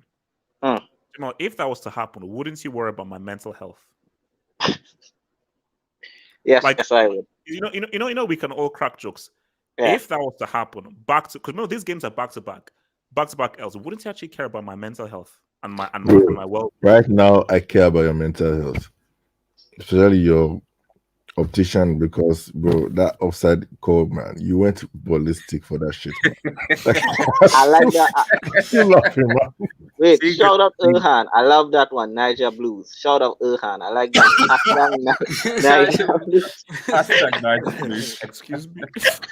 That's the name of the stream, man. That's Niger Blues. Hashtag Niger Blues. Niger Blues. Niger Blues, man. Yeah, but guys, I want Chelsea need to lose tomorrow, man, because guys, the streams, I have to congratulate you, boy. The Chelsea streams these days has been funny and it has been lit, man. I really appreciate it. Chelsea fans The show. last Thank one, the last one was so You funny. guys are sick, man. You guys are sick. That's the blues, man. You know what makes me laugh in the last one is when he said, Werner's crap, Havertz crap, Hudson-Odoi. You know what? He's young, but he's still crap. that was funny, man. That was funny, but yeah, It's funny. It's guys, funny you brought that up, actually. yeah. But guys, the thing is, I'm gonna show my age, but I have only seen Tottenham beat Chelsea one time since my existence. Spurs have only beat Chelsea once at the bridge. So, yes, Spurs ain't winning tomorrow, man. I see a draw. I see 1-1. Because Chelsea form is horrible, man. So I see 1-1. I agree with Jamal right there. I think it's And I if think it's a Lukaku 1-1 score, draw. and if Lukaku score, he's still to touch Romelu, and he's still small game Romelu. Because No, Tottenham is not a big game. please don't Spurs mention, is not a big game. don't mention his name. Just To move. be fair, that's a Wait, big game, though. hold up. Apart from Yo. apart from Zeman, Red Devil, and White, who else needs to speak? Yo. You refer to Lukaku as Papa. You refer to Lukaku as Papa. Okay? You refer to Lukaku as Papa. But before we go through, we need to get a drink. Because this drink is dedicated to one man. I had my doubts. I wanted Haaland. I wanted Lewandowski. I wanted Messi. I wanted so many different people. I had my doubts. I wasn't sure. I was like, could this be the man? But this right here, this goes to Lucas, first of his name, the Belgian Jedi, the Congolese chosen one, Skywalker. Wow. Can you trap a ball? Gatlock. Wow. Gatlock, can you talk, please? I'll speak after you got luck. Go on. That was beautiful. Actually. Yeah. This game. Look, I couldn't give a shit about whoever wins this game. However, I bet you guys don't bring green, white, and green into this, please. Okay, like have your grievances with with Yes, Chelsea. you can talk about Chelsea, but not green. Yeah, just leave green, white, and green out of this. Okay. Now, as for this game, I see it 0-0 because these are both defensive managers. You see, funny thing is, Tuchel is not actually defensive, but which is I don't know, this different kind of cannibalism football. Like, to be fair, I don't even blame him. To be fair, because many of these players are not that great. Okay, many of these players are not that great. I mean, look at this: two sides of the coin, 2-3 trunks. One of them from different races, man. I mean, one of them is bald, the other one is hair. Relax. I'm just saying, one of them is like a snooker table. One of them is the white ball, the other one is the black ball.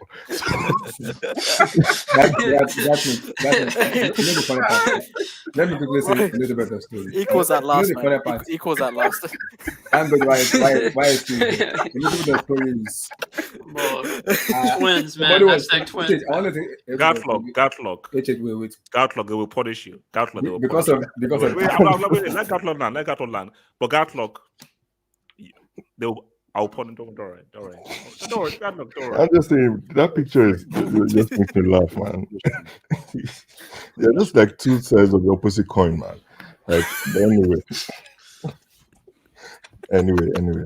But the thing is, for this game, I don't know, man. It's hard to call, but it would be so funny if Tottenham wins, because it would be similar to that City time when City won and Nigeria won. So you were in a happy, good mood in that kind of way. So my hope is that you cheer up in the evening after you are sad in the afternoon, like Thanos. What was that word again? Perfectly balanced in that way. You're sad and you're happy. In that way. So it would be funny if Chelsea lose, because it would just make me laugh with this your whole, because I already have some receipts saved up when you say you're not in the top 4 race. So I'm just waiting for that. Because if you get close to that, if I don't care how many games in hand, if I see Chelsea on that Google Premier League table with no green beside their name, which is 5th, 6th, or 7th, then bro, I'm gonna be looking at you funny, HH, because I Well, cannot all imagine. I can say is God forbid that happens. God forbid that happens. Well, we'll just stay that way. But anyway, for this game, I don't know. The thing is, I don't know who's even available because these teams are just with COVID and whatnot. But if I think I can see a draw in this game, I don't know because Chelsea at home have not really been that good. You guys drew against Brighton, okay, and many of your mess ups has come at home, so I can see a draw in this game. Maybe a score draw, hopefully, because I really don't want to be bored. But yeah, I can see a draw in this game. But if Chelsea wins, kudos, man. But it doesn't mean you're rocking the title messages. All right, let me take some dubs.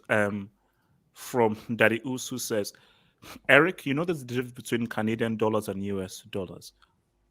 Daddy Usu, who the hell are you talking to? Wait, because I'm not Eric, and there's no Eric on this panel. So who the hell are you talking to, man? Thank you for the dub, though. First touch teams like Inter win today, and I meet ex Inter Conte. Hashtag happy. Hashtag Italy. How lovely, man. How lovely. To Kelly Ban Defense League. HH, don't worry. 9 defenders plus teams will terrorize Spurs. Fuck you, man. Like Cobham, if Lukaku breaks, I'll book him myself and I'm going on loan. Like Cobham, have hope, have faith. Okay. Have hope, have faith. And guys, I fixed my camera. Wait, guys, who did that? Who did that? That was me, HH. Solomon, was that you? Yeah, that was me, HH. Why did you do that? Yeah, it felt like it was time to do that. Why scared, man? I will not forgive you for what you did to Solomon. I will Listen, not. Suleiman is his own man. Suleiman is his own man. Before you His came own here, man. Suleiman Red was card. the nicest guy on this whole thing. Since He said the light.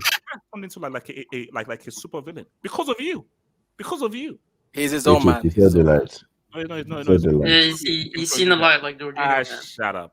Sukule Defense says, just need HH to shut up and not jinx. Equals I attack Spurs. Sukule thank you, bro. Thank you, bro. Daddy Oos, we all know the ref Mike Hunt is a hardcore United fan. Yep, we know this. This is Coco confirmed. 100%. Cobham, if Chelsea and Nigeria lose, tell people I'm Brazilian. Cobham, I'll do you one better. If they lose, I will become a ventriloquist. How about that? I'll become a. We'll hold you to that. We'll hold you to that. CFC is mid for real. It lacks common football knowledge. Whoever is making these accounts, relax. I'll say relax. So who else needs to speak apart from Red Devil? I want to I've lied. I just Wait, can I speak something before I leave?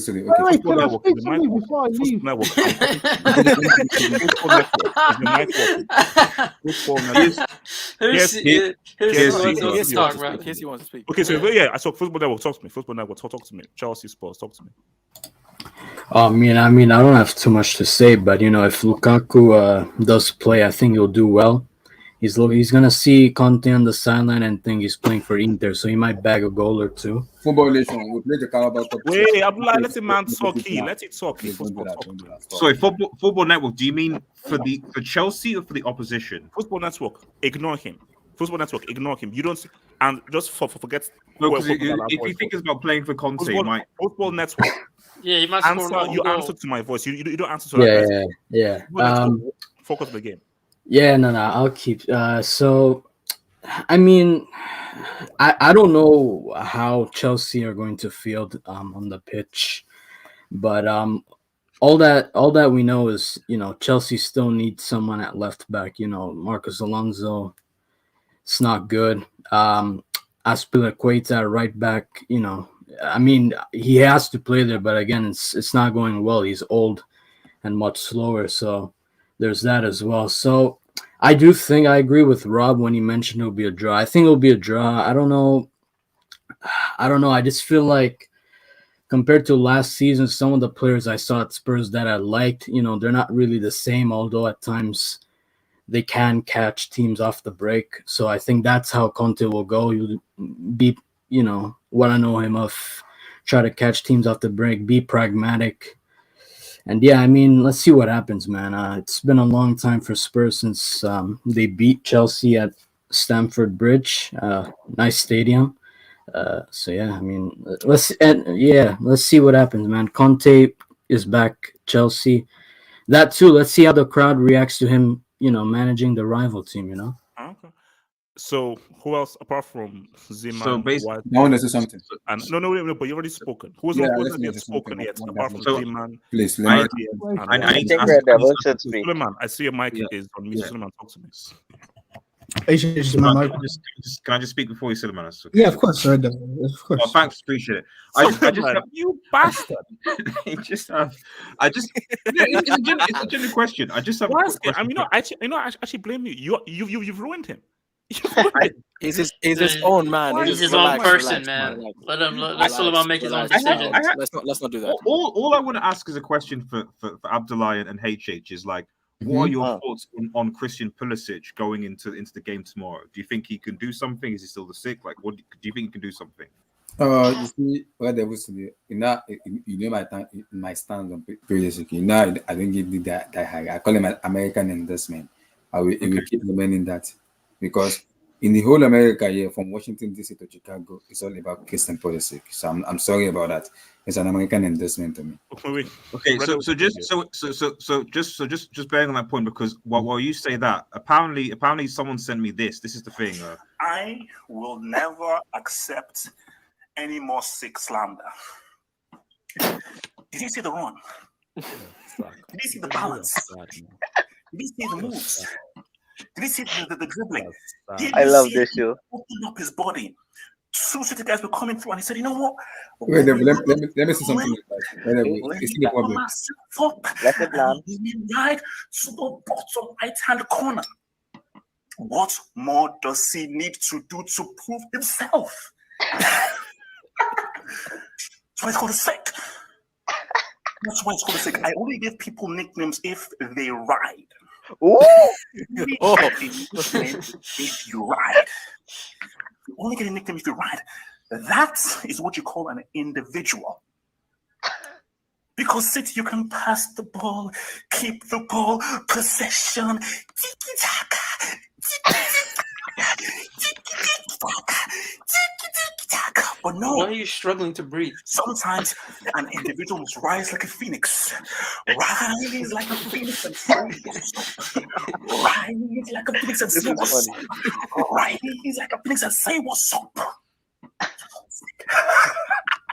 That's the best recent ever.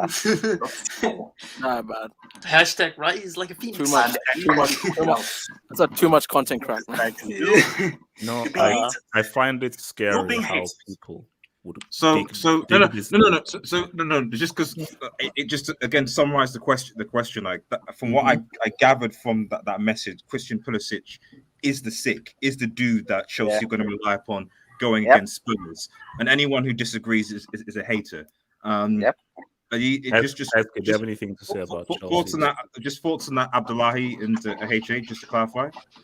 You see, what you just played, and I told you, and I said it from day one.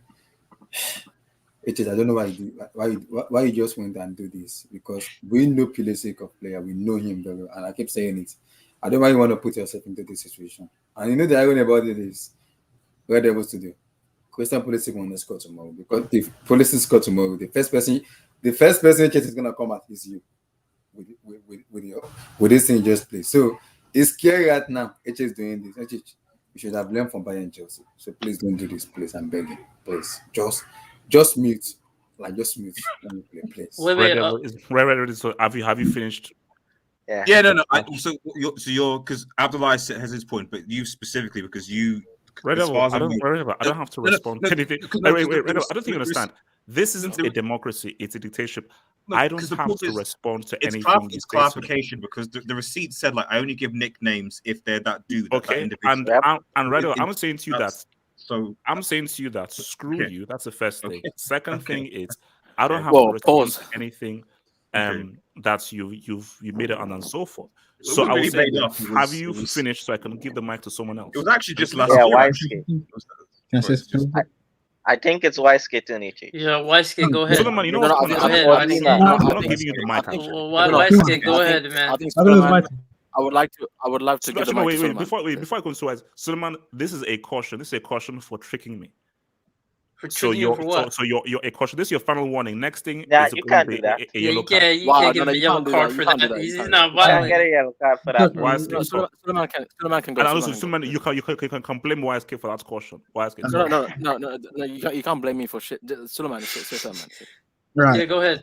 I want to say 3 points real quick. First of all, shout out to the panel. I hope all you guys are doing well. HH as well. We're good, man. We're good. Screw the panel. You're a bunch of losers, man. I hate you all. Shout out to Suleiman, man. Your family, man. Your family. Listen, I want to say this game for Chelsea. I'll be rooting for Chelsea. Like, this is no reverse jinx. This is not, I want Chelsea to win. It's looking bad for Chelsea. Like, there's only so far, like, previous results in the league can get you so far. Like, Manchester United are coming up. They're in the top 4 right now. So I mean, this is a must-win game for Chelsea. Let's not kid ourselves. And HH, I sent you a DM. It's a footballing related thing, so I can't get a caution for it, but I want you to show the panel in the streets as well, because it has something to do with this game. And by the time he looks for that, I just want to. So based on what he sent me, you could be a yellow card away, man. This could be a yellow card. No, it's nothing bad. So, no, I know. Okay, so let me bring out first of all. Come on, it's okay. So Suleiman, before I bring this up, Suleiman, based on me, don't do it. You're receiving a yellow card. Wow. So you're on a yellow card for this one. That's because of what he just sent me. Now, Suleiman, you should be ashamed for doing this, man. Oh my day. Oh no. So Suleiman, you're on a yellow card. Next offense, you will be sent. Wow. So you're on a This is 100 million. This is what 100 million buys you, huh? Wow. Listen, I personally think that doesn't deserve a yellow. It's just facts, HH. Like, I just pulled it up. Like, it's not my opinion. Let the streets decide. Let the streets decide. Yeah, let the streets decide. No, we have to review the decision. Okay, I'll go to VAR. Streets. Also, streets. Should I rescind the yellow or should the yellow still stand? Don't do this, my boy Suleiman, man. He's just stating facts, man. So streets. Should the yellow be rescinded towards Suleiman because he has put something here to personally insult Lukaku by comparing to Liga, which I think is an offense. So, should the yellow be rescinded or should it stay? I'm saying the yellow should be rescinded. Yeah. Yeah, no yellow. No yellow. He says the yellow stands. Yellow stands. No yellow. That's a Chelsea fan. That's a Chelsea fan. Yeah, that's I'm seeing streets red. No, that's Wait. It seems to be a coincidence. Only Chelsea fans are saying things. This is corruption. Yeah, no yellow. I see LL no yellow as well. Yeah. I see says no as well. I mean, it's 50-50. It really isn't. It really isn't. It's Don't like 90-10. It's well, you're moving like an English ref right now. Okay, you know what? Yeah. Okay. Yeah. I hate to rescind do it, bro. Yeah. Please do the VAR stand. Yeah, do the VAR. Yeah, the VAR stand. What's it called?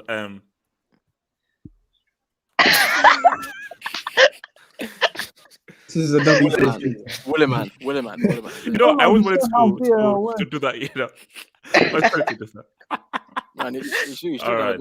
So, Suleiman, you're lucky. You are lucky that these guys hate me. You're lucky that the streets have spoken. The streets have spoken. Okay, wise case. Speak, you loser, man. Speak. So, I just want you to remind, because I didn't actually watch the game. Just remind me what happened in the Brighton game. A guy called Lamptey. We have people. We have a lot of topics to go through. No, I know. I just want to know. I don't know what happened. Who scored? Who scored versus individuals? Who? Thank you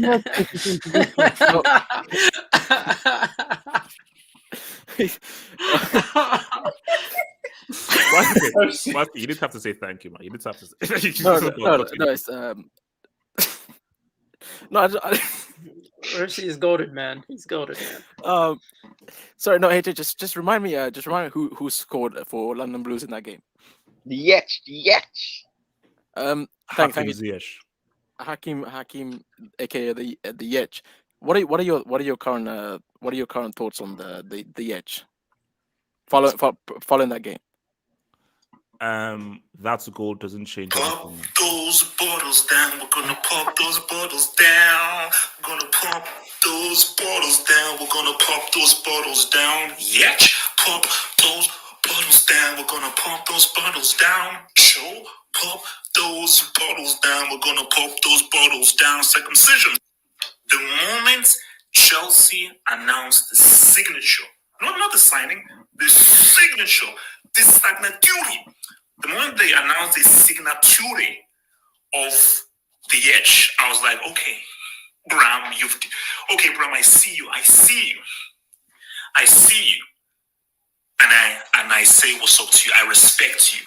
I salute you because this is the player that Chelsea need. This is a superstar in the making because I told you guys, I don't care about who scored. I don't care about stats, Opta statistics, goal ratio, expected goals, all that nonsense. I'm from the old school. I'm from back in the day where we sat down and we used this school guy test. Can I get my look at this?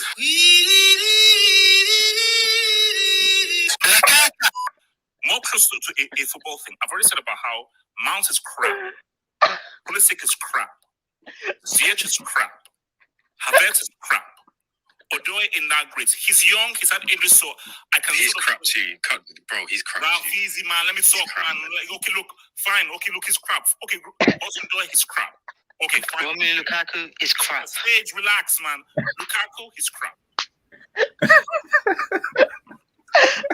Show, man. Okay. That was beautiful. Before you speak, please, can I just ask you for one thing? Can I please give Waske a straight red? No. WSK. No. Straight. No. I'm just asking the streets. That was a clean tackle. Please That was give a clean Waske tackle. a straight red. Yeah, that was a clean tackle. That was a clean tackle. That was one-footed tackle, man. Wait, ACH, the streets are calling. I'm seeing yellow. Yeah. The streets are calling you the Black Mike Dean, bro. So.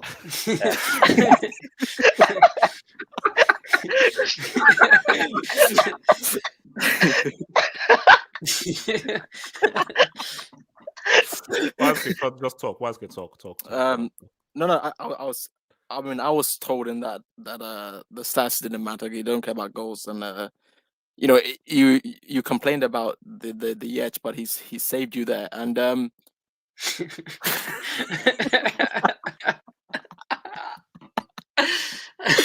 oh God forbid! God forbid! Jesus! Oh man. Wait, that's accurate. That's so accurate, bro. Let's be honest, bro. Oh God, bro, that's a reference I didn't have. Bro, that brought back flashbacks, man. No, but it's the thing. The thing is, now, what did you make of Cho? What do you think of Cho's performances so far? His name is Hudson now. He don't deserve a nickname. Because I know a certain guy that HH vows for. He happens to be a London Blues fan. He goes by Forward. You might know him. I know a certain guy said something in a certain video. Now, I think HH know where I'm going with this. Yeah, no, please. I am begging. Vinicius. I'm saying it right now. I told you this years ago when I came on the channel. This is Project Neymar. Hudson Odoi. He's going to be the next Neymar if he gets the chance. And I'm saying this now, and I said it to you back then. I'm going to say it to you now. He's going to be the closest thing this country's ever seen to Neymar.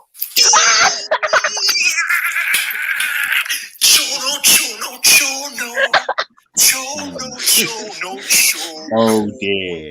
Oh wow. Oh dear.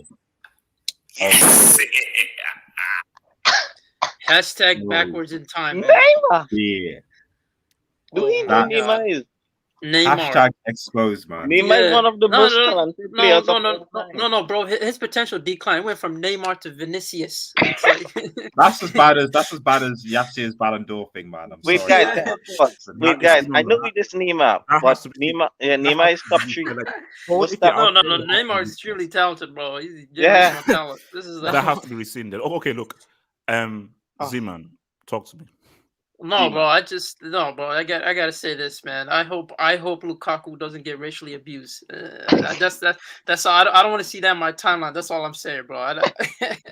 Wait, Abdullahi, what are your fullback options? Can you tell me? Abdullahi, are you there? They're not good. Tell me your fullback Z-Man, options. give me your thoughts so we can move on. Give me your thoughts so we can move on. No, I know Chelsea are gonna absolutely, beat them. This is we're talking about Lukaku, man. He shows up for big games apparently. So 100 million for small game merchant. But yeah, I expect him to win, man. I expect him to win. Score? Oh, score! It's gonna be 3-0. Lukaku hat trick. 3-piece. Yeah, no, that shadow of a doubt, man. Wait, hold on. Let me get some of the dubs. So Chris, who I think might be Ghanaian, who says Nigeria about to tie Ghana with 4 AFCONs. That's a lie. That's not happening. Relax. I agree. Don't jinx us. God forbid. Them lubricate Ghana in the World Cup qualifiers. Over my dead body. If you hire Lothar Matthäus or so forth, I don't know what will happen. And also, we're getting a Portuguese fruit seller. So a Portuguese fruit seller is going to manage. So don't say life ain't fair. Chris, relax, because we're going to talk about that stuff. But relax, chill. So just have hope and have faith. Don't just assume, because that's a derby. Because they're calling it the Jollof Rice Derby. So it's going to be deeper. English Tenants FC says beautiful scenes. Rashford, Shelby, Kyle Walker, Peters. Is that a Union Jack? He's sick, man. Wait, was that Mount? Is that who's that? Yes, it's Mount. It's Mount holding in Ballon d'Or. Yes, it's Mount holding in Ballon d'Or. Like, Lord help me. If King delivers versus CFC, Egypt needs to give Dodd and a trophy. Hell no. Hell no. Hell no. But can you say Keane is a better footballer than Keane? than Lukaku. Yeah, bro. Who's the better footballer? So it's Harry Kane, easily. Wait, former Bayern keeper REXBUTTCOWAIS said United cheated in the 1999 final, and the referee also admitted to being influenced by a higher authority in 2005. No, look, I mean, we already know this stuff, but look, it is what it is. Like, I watched that game, and how you scored 2 goals in those 2 minutes, it's iffy, but it's the least we expect from Man United, man. It's the least we expect from Man United.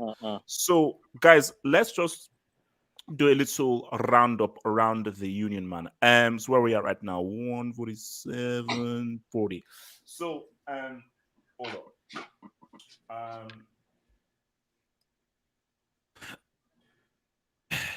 Has Dzeko surpassed Lukaku? Yes. Yes. Okay, Football Network. You answered that a bit too quickly. Why? Yeah. Look, honestly, I said yes, but that's a tough one. I'll put it this way though. Like, I like Dzeko's overall, game. His hold up is very good. His positioning's been very good.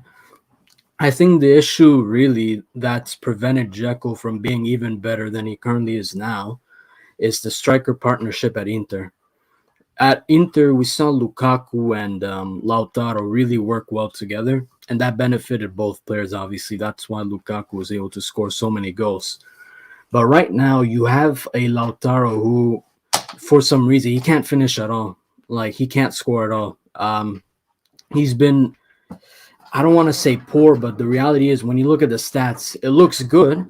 But on the field, his finishing has been awful, and especially when it comes to penalties too. Like, when I saw him take the penalty in the Super Cup, I was like, oh boy. I was worried. I was like, yeah, I think it's match over. But he did score. But again, that's not enough in the season, man. I like his mentality though, but again, he's not been good. But I mean, I've seen from few seasons ago that, he's worked well with Lukaku. There's been times where, with Icardi, he looks good. And when he was at Inter at first. But why do you think? Why do you think Dzeko is an improvement on Lukaku. You said Dzeko is better than Lukaku for Inter. Why do you say that? Keep in mind that Lukaku didn't get double figures in goals and assists, and the season is over yet. Yeah. So the thing with Lukaku is, I mean, obviously there's no disrespect. I mean, I like Lukaku a lot. I respect him. He won the Scudetto with us. But unfortunately, I'm just looking at Lukaku in the big matches and I'm thinking, you scored an own goal in a European final. Like that's something, you can't really fix, man. Like, especially since we were down bad. We were trophyless since 2011, and that final against Sevilla, that was the one chance we can get our hands on something. And he just scores an own goal, and like with 15-20 minutes left in the match, that's not something you want. And the same goes the season after. That header Sanchez made, and he blocks the header. And again, I was pissed with that too, because I'm just thinking, like, we haven't gone through the group stages in a long, long time. And Lukaku, again, is just preventing something great from happening. And the other thing is, like, I don't know how some Inter fans would agree with me, but I feel like second half of the season at Inter, like in the big games when the gap was starting to close down, the issue was Lukaku wasn't really the one that helped close that gap down. Like, he was good, but in reality, it was the wingbacks during that time that helped Inter get first place over Milan at that point. Like Hakimi was doing really well. Perisic was doing really well. He started to get form. Darmian scored some really important late goals in 2 matches I can remember that helped us get first place. And I'm not saying, So are you worried about the title? So you think Serie title that's done and dusted? You're not worried about AC Milan or Juventus? No, like, okay, HH. Basically, what I'm trying to say is that in the big occasions is where I feel that Lukaku lacks. Overall, he's a good player, but again, it's just the big games. Like, come on, European finals, scoring an own goal is not acceptable. And the fact that, our title wins came because of goals from Darmian and Eriksen as well. Eriksen scored a nice free kick, I remember. I forgot against which team, but, those kinds of goals were the ones that helped us get first place last season. Especially because, Inter have this history of performing really bad in January. So when I saw that, we kept getting draws and stuff, I was just thinking, yeah, I think it might be Milan's season, but eventually it wasn't. Everyone stepped up after. And again, Lukaku's part of that. But again, like I said, big games, man. The big games are really important because, Inter, like, after so many years, we lost, really, we lost players that have really great mentalities. Like, we lost Zanetti, we lost Stankovic, we lost Milito, Mike, on all these kinds of guys, and that's why I'm like, maybe Lukaku is going to be the guy that can change that. But no, eventually it wasn't really him. Okay. That's just my take, though. Again, I'm not saying Lukaku's bad. Yeah. So anyone want to give some thoughts on what Dzeko has been doing as opposed to Lukaku, and whether Dzeko is an improvement on Lukaku? Z-Man, talk to me. Okay, I want to ask the Inter Milan fan. Would you say, you said Dzeko is a well-rounded player. Would you just say he's just all-around, just a better footballer aside from the link-up play and hold-up play? In my opinion, yes, because when we talk about Dzeko, we're talking about a player that's won league titles in 2 countries. He won in Manchester City at England. He also won the league title with Wolfsburg of all teams, and he was very important for that Wolfsburg side alongside Grafit. So, and I'm not, again, like, I know I'm saying as if it might sound as if I'm discrediting Lukaku and saying as if he's bad. No. It's just I've seen Dzeko for a long time, and I just prefer his style of play over Lukaku. Lukaku's not a bad player, but I just feel like he's more the physical type. But with Dzeko, like, I've seen his positioning recently. He's everywhere. For his age and for his, I guess, pace, he's not very quick, but he still manages to press at times. He knows how to get in the right places. And this is the other issue I have with Lukaku as well. Because he's left-footed, you always see at times he prefers to shift to the right. He likes to drift to the right. But Dzeko, it doesn't really seem like an issue for him. He's going to be on the left, center, or right of the third the third part of the pitch, and that's what I really like because he's scoring from everywhere. Okay, Yeah. so he would be more flexible in the final third. Yeah. In terms of positioning, and then you have Lukaku, who's not. I mean, this guy got outperformed by Luke with 2 U's in the Europa League final, and it just feels like this guy doesn't even at Chelsea, man. When the Inter Milan president came along and he said that we already replaced them with a better player, you kind of had a sense, and then you have his overall performance in the EPL so far. And you say to yourself that Inter Milan actually won it, bro. You guys finessed them. It's almost bigger than Coutinho, than Barca getting finessed by Coutinho. But yeah, man, I would say, you know what, man, Inter Milan, you made it to the Champions League knockout stage. Last time you got knocked out by Ansu Fati and I think it was Rodrigo. So it's like this guy's impact can already be seen. So in terms of just overall player, I would say he's better. I mean, from what you've described and from what I've seen of Lukaku, yeah, he's definitely a better player, man. Yeah, you guys definitely upgraded. But yeah, he's been impressive so far from the stats form. So this guy has the ability to impact. Sorry, just see, man, real quick. How old is Edin Dzeko? I think he's in his 30s, man. 36 or something. 36. Yeah, he's 35. No, He's 35. He's gonna YSK. I just think at this point Lukaku is allergic to competing with 30-year-olds. No, yeah.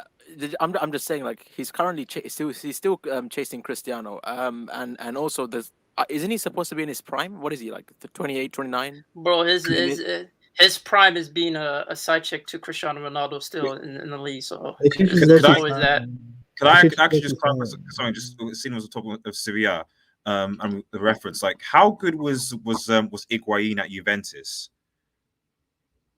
He won them a league title. Oh, bro, Higuain at Serie in general is very good. Yeah. Let alone his time at Juve, at Napoli was at fantastic. Napoli.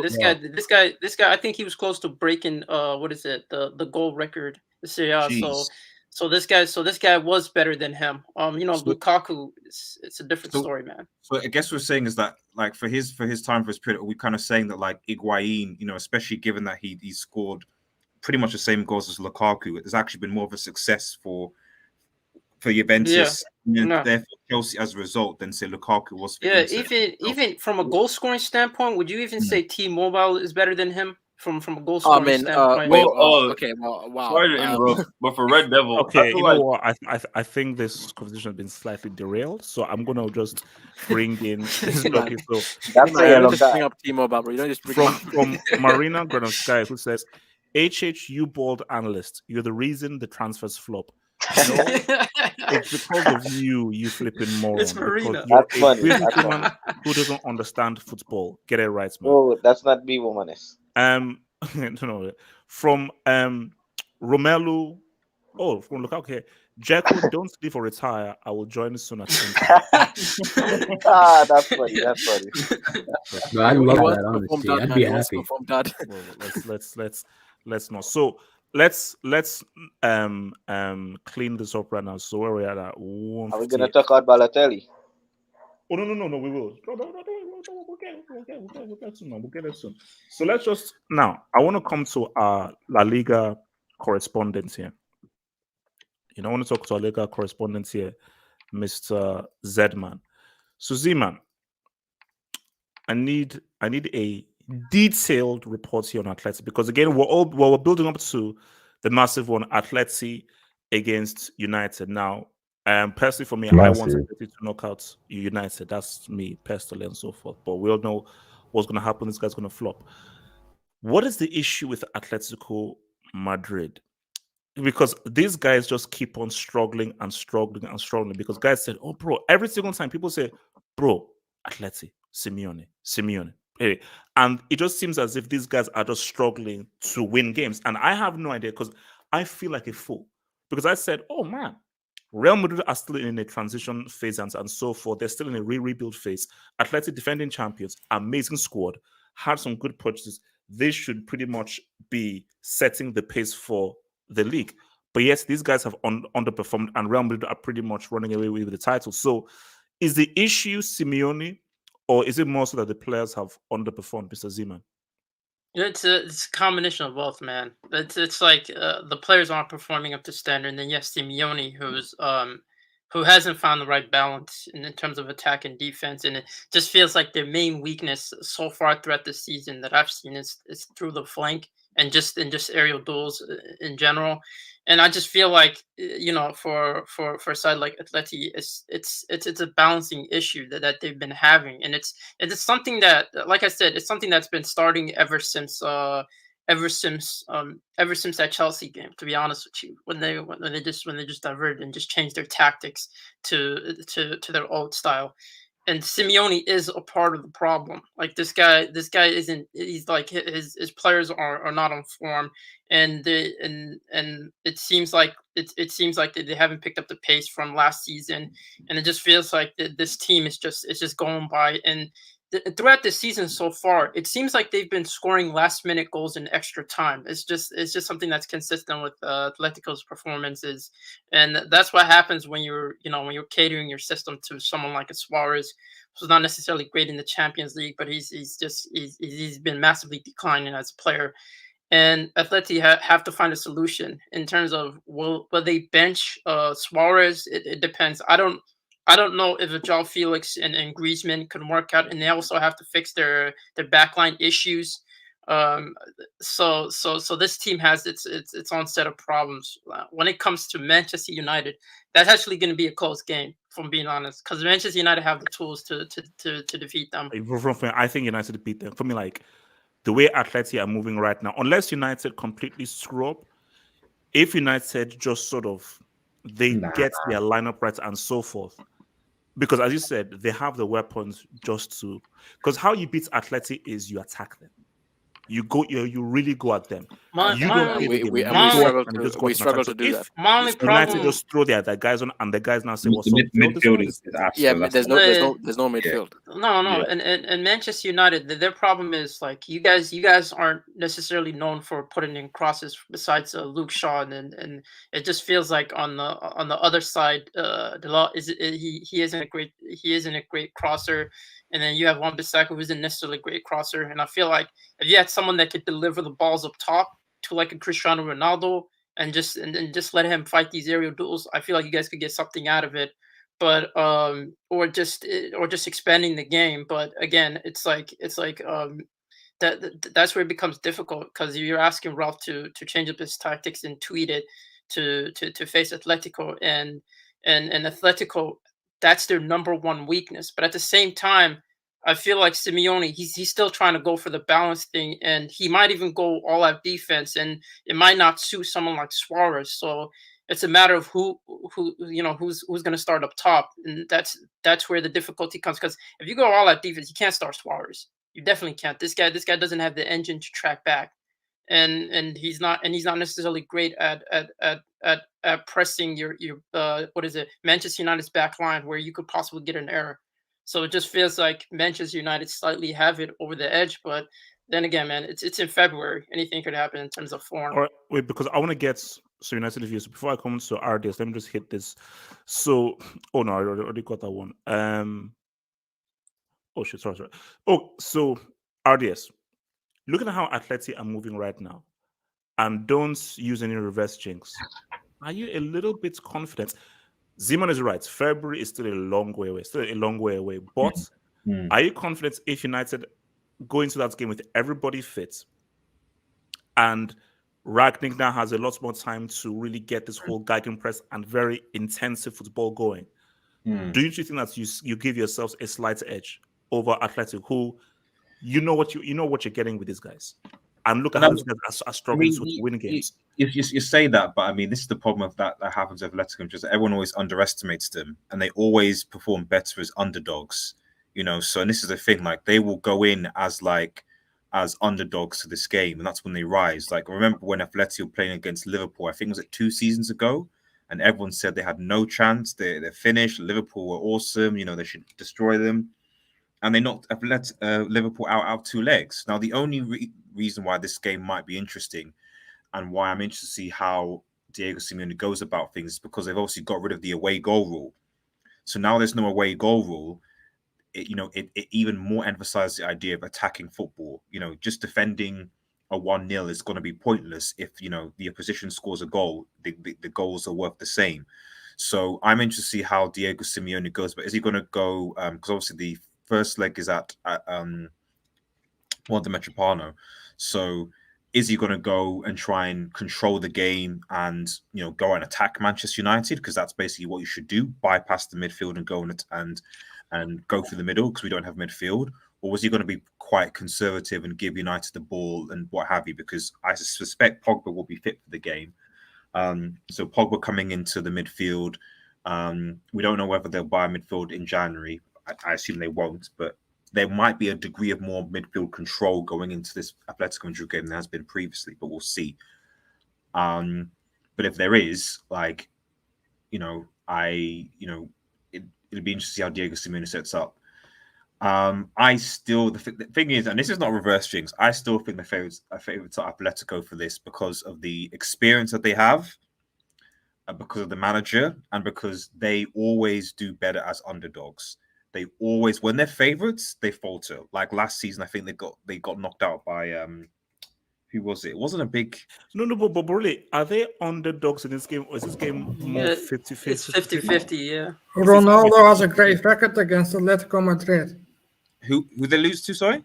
Ronaldo has a great record against Atletico Madrid. Yeah, true. Ronaldo and the Blues. Yeah, Ronaldo. Yeah, but so it's Chelsea. Yeah, Chelsea beat them. But at the time, I remember watching that. Atletico was favourites. Atletico was strange. HH was fuming. He was like, "We there's no way that we could beat Atletico Madrid. Atletico Madrid are favourites, and you beat them." So this is the thing, So when Atletico Madrid are favourites going into a game, they tend to flop. But when they're seen as underdogs, they tend to perform. And I think going into this, they're going to be seen as underdogs. Whatever you say at 50-50, United is still seen as a bigger club globally than Atletico are. So it's advantage Simeone, to be honest. Yeah, by the way, if Rodrigo De Paul has this guy has his usual great performances, bro, he's gonna boss the middle of the park. That's the only thing Manchester United have to worry about, because that midfield battle looks like it's gonna gear towards Atleti. Exactly. And there's no way that Ronaldo is scoring another hat-trick against Atletico Madrid because don't say that, bro. He's dropping a 3 Ronaldo, that's his drug, bro. Atleti is his drug, man. No, he doesn't. No, he doesn't. Atleti is his drug, man. All right, so what's it called? Let me hit this one. So two more topics to go. So guys, it's been revealed. Now I want to come to Gatlock first with this, man. I want to come first to Gatlock with this, and then to your boy SK, man. So it's been revealed. This is for the tickets to head to the World Cup. It is what it is. This is it. This is it, man. Shout out to the World Cup for only giving Africa like 4 or 5 places and so forth, but giving places to freaking Slovakia, Slovenia. But it is what it is. I digress. The Battle of Jollof, the Battle of Suya. Okay, it is the Battle of Nigeria, Ghana. I call them like our little cousins, man. Our little cousins, Ghana. So Gatlock, this is weird though, because I don't even know how to view this because I don't know who's going to be in charge. So if that's Portuguese fruit salad in front of the road is going to be in charge, this match could go either way. And because it's funny, Vilton sends me a message as, "Oh, how much did he pay to get this draw?" Because he's thinking that, wait a minute, this is the same Ghana who lost to Comoros, finished bottom of their group. They are trash.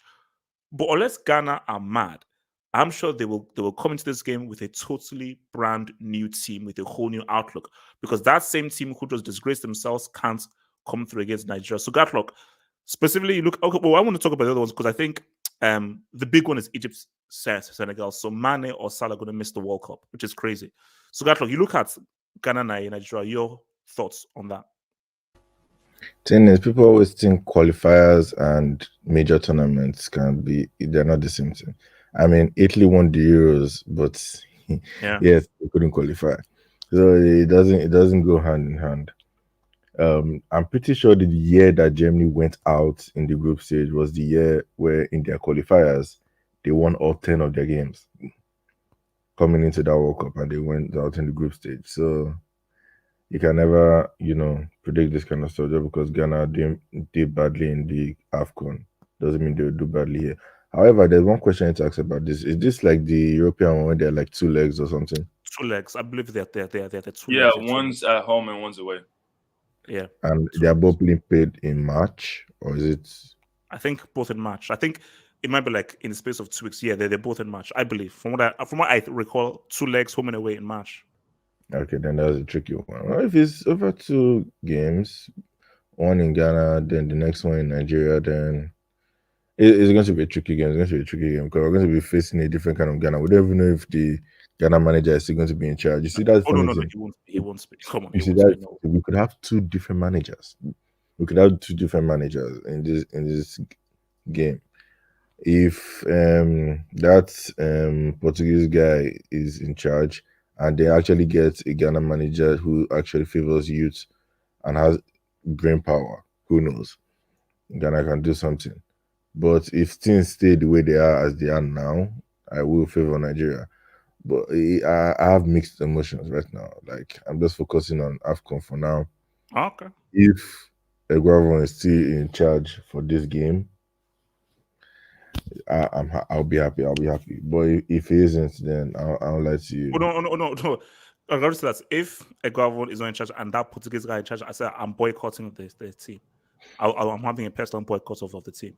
SK, your reaction to the draw? Yeah, I was actually watching the draw live like this morning, and I got really excited when I saw we got Ghana instead of Cameroon because we almost got Cameroon instead. And I don't know about that one if we're having the Portuguese what do you call them again? Portuguese fruit seller? Fruit seller, Portuguese fruit seller. But on the road so like Ghana right now, of course, they got embarrassed last time in the AFCON. But as Gatlock said, like it's gonna be a new Ghana coming in. But at the same time, I was like, I was watching like the post conference for the Ghana players, like talking to the and you could see the frustration in these guys' faces. This wasn't just like them just like losing on the football field. Most of these games, like going into the games, they already lost in the locker room. Like, yeah, I think it goes back to like us, like for Nigeria, like I think Eguavon really brought like this new light to the locker room to where like the players want to play. They want to play for Nigeria. With Roar was more of like, yeah, we're coming, we come here, we kick ball, we go home, that type of situation. But now players are actually playing. For Ghana, like Alex Boateng was on MySpace was on Twitter doing the little space stuff. And he was talking about, he was like, yeah, the players like these, like the players really don't want to play for Ghana anymore. It's more like they're just there. They're not really being proud and, have that nationalism about them anymore. And I think it's going to, even if they change the coach, the Ghana, which I doubt they will, because I think they already came out and said they probably aren't. They should, but I think apparently he's been sacked. They say he's been sacked already. He has? I just saw they said they weren't going to sack him. I even saw the Ministry of I think Football for Ghana came out with a statement too. But right now, I think they're in shambles right now. I don't think that it's something they can fix in a matter of months to lead up to them playing us. Even if, oh my God, even if we have Jose Pacero, which I freaking hate, even if which I just think they should keep Eguavon, but that's a whole different rant for a whole different day. I still think we should be able to scratch a win from Ghana. I still think we should, because we have better players and we play better football. All right, no matter the coach at the helm. All right, so Abdullah, just quickly, so just your reaction to Ghana, Nigeria for the playoffs. I think I saw it because somebody tweeted me the news on the Twitter. The Ghana manager has been sacked. He's been officially sacked already. So it's especially sacked. So I don't know who's gonna be the new manager for Ghana. But if it's gonna be a Eguavon taking us forward, I'll be happy as a Nigerian. It's gonna make me kind of feel okay because now we have a direction going forward with lack of young players coming in, and also players will be kind of willing to play for Nigeria. And this playoff now, this is what we need to understand. We don't need to write off Ghana. Yeah, they may be trash, but it's all about game of football. Football is wicked that when you write him off and we're overconfidence, it comes by to at the end. So I know the players understand that, and I also know that the managers understand. If it's gonna be Eguavon, based on what I'm hearing from Amaju Pinnick, that Eguavon might be the one to take over for the nations for the World Cup playoff. Based on what I'm hearing, that Eguavon might officially be the permanent manager instead of, because Pacero was just appointed. He hasn't even officially been announced as it wasn't even appointed like as a manager to take over. We'll see. Look, I said we'll see. We'll see. But in terms of going forward, I'll be happy if it's gonna be Austin Eguavon because now we're gonna have a direction going forward on like minutes well. So it's gonna be. We need to ask Friendly Beast. God willing, he's still. Oh, yeah, he's still Friendly alive. Beast, yeah, because Friendly he's on the Beast ground. will He's on the be ground. on the ground just to let us know. So man. actually, now Jamal, it's sort of like you have to choose which child do you favor more, either Salah or Mane, but it is what it is. Now they could potentially both meet in an AFCON final. That could happen. If that doesn't happen, it's either going to be Salah or Mane who misses out on a World Cup. I think that's going to be big. Senegal or Egypt. So who do you think misses out on the World Cup, Mane or Salah? Yeah, man. Before I answer that, at Trinidad, do you guys care about Trinidad making a World Cup? Of course I do. Yeah, well, we're not making a World Cup, man. Oh, I wish we could. I wish we could that, but we're out there. Wait. Jamal, how could you just say, do you care about them? We can make the World Cup. You get our hopes up and you say, oh, they're not making the World Cup.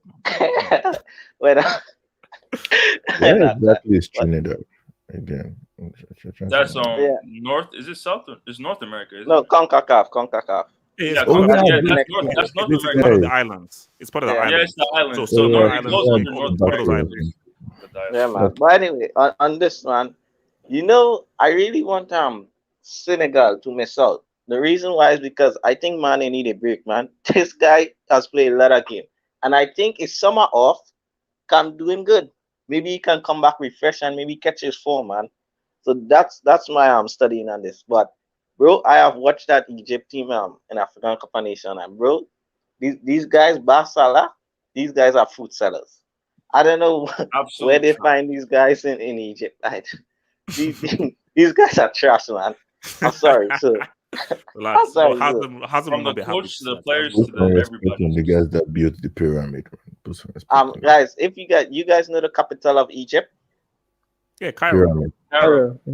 Cairo, yeah, man. They find these guys on the Cairo streets, man. They're selling food. That's what these Egyptian guys are doing, man. So yeah, so Senegal is gonna beat these guys over 2 legs. But I really wish Egypt can make it because I think Mane needs a rest because this guy every summer has either African or World Cup or something to do, man. So I'd just like him to, take a summer off, relax in Senegal, refresh himself, and come back Wait, fresh. For sorry, Jamal. The World Cup's gonna be played in winter time. So yes. the World Cup's gonna be winter. played in winter time, not Well, summer this year. well, even better, man. Even better. Yeah, for so him. I think even if he does That's play ridiculous. AFCON, he'll still have the break. Yeah, that's mad. But I hope Senegal rests. But I think Senegal will go through. So Ardis, any thoughts on this whole AFCON draw? Well, Africa World Cup qualifying draw rather.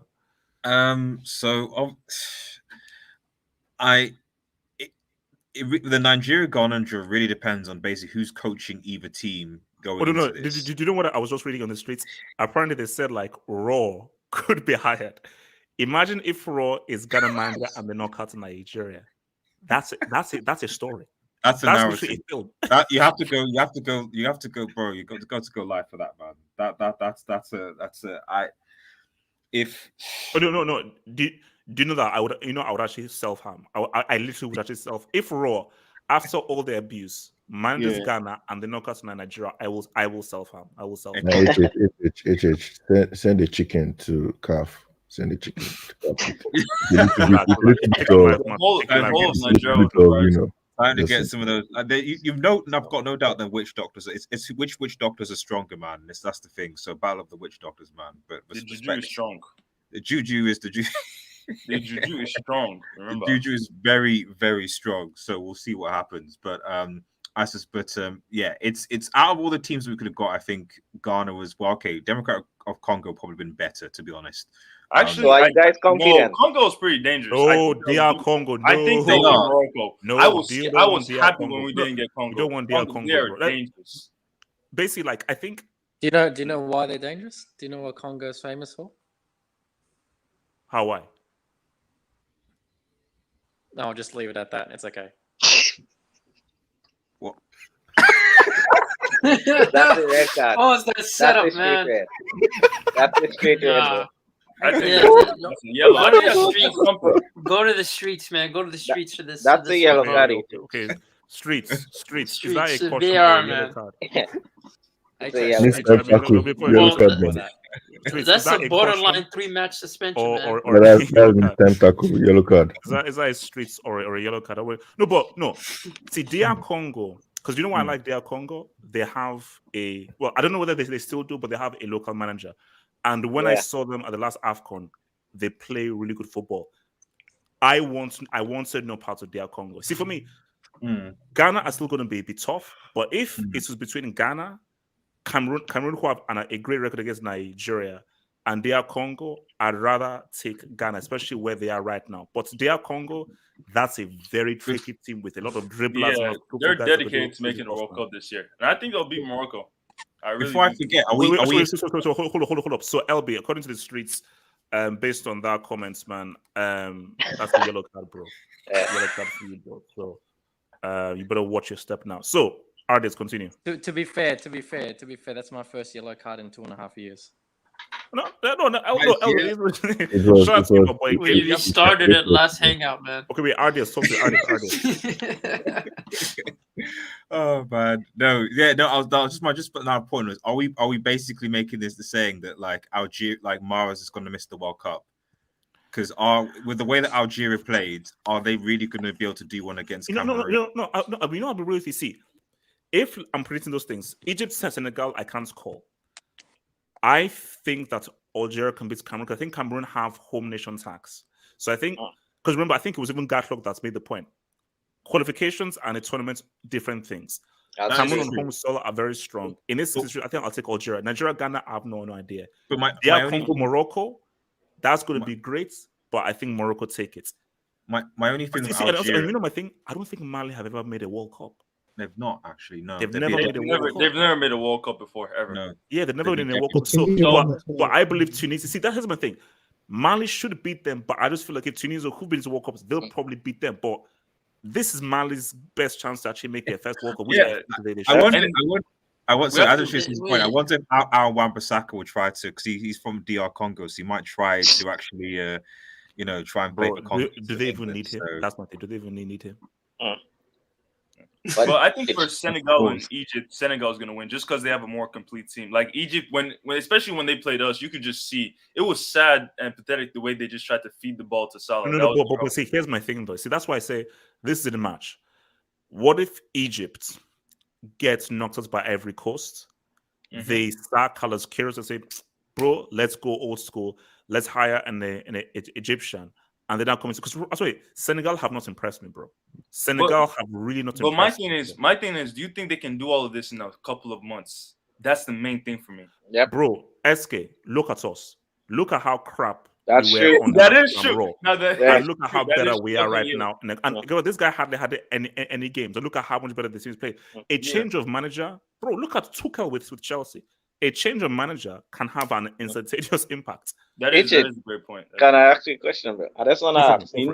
With this African Cup of Nations, you don't have the two main stars, right? The guy from Napoli and I think Dennis. And Dennis from Watford.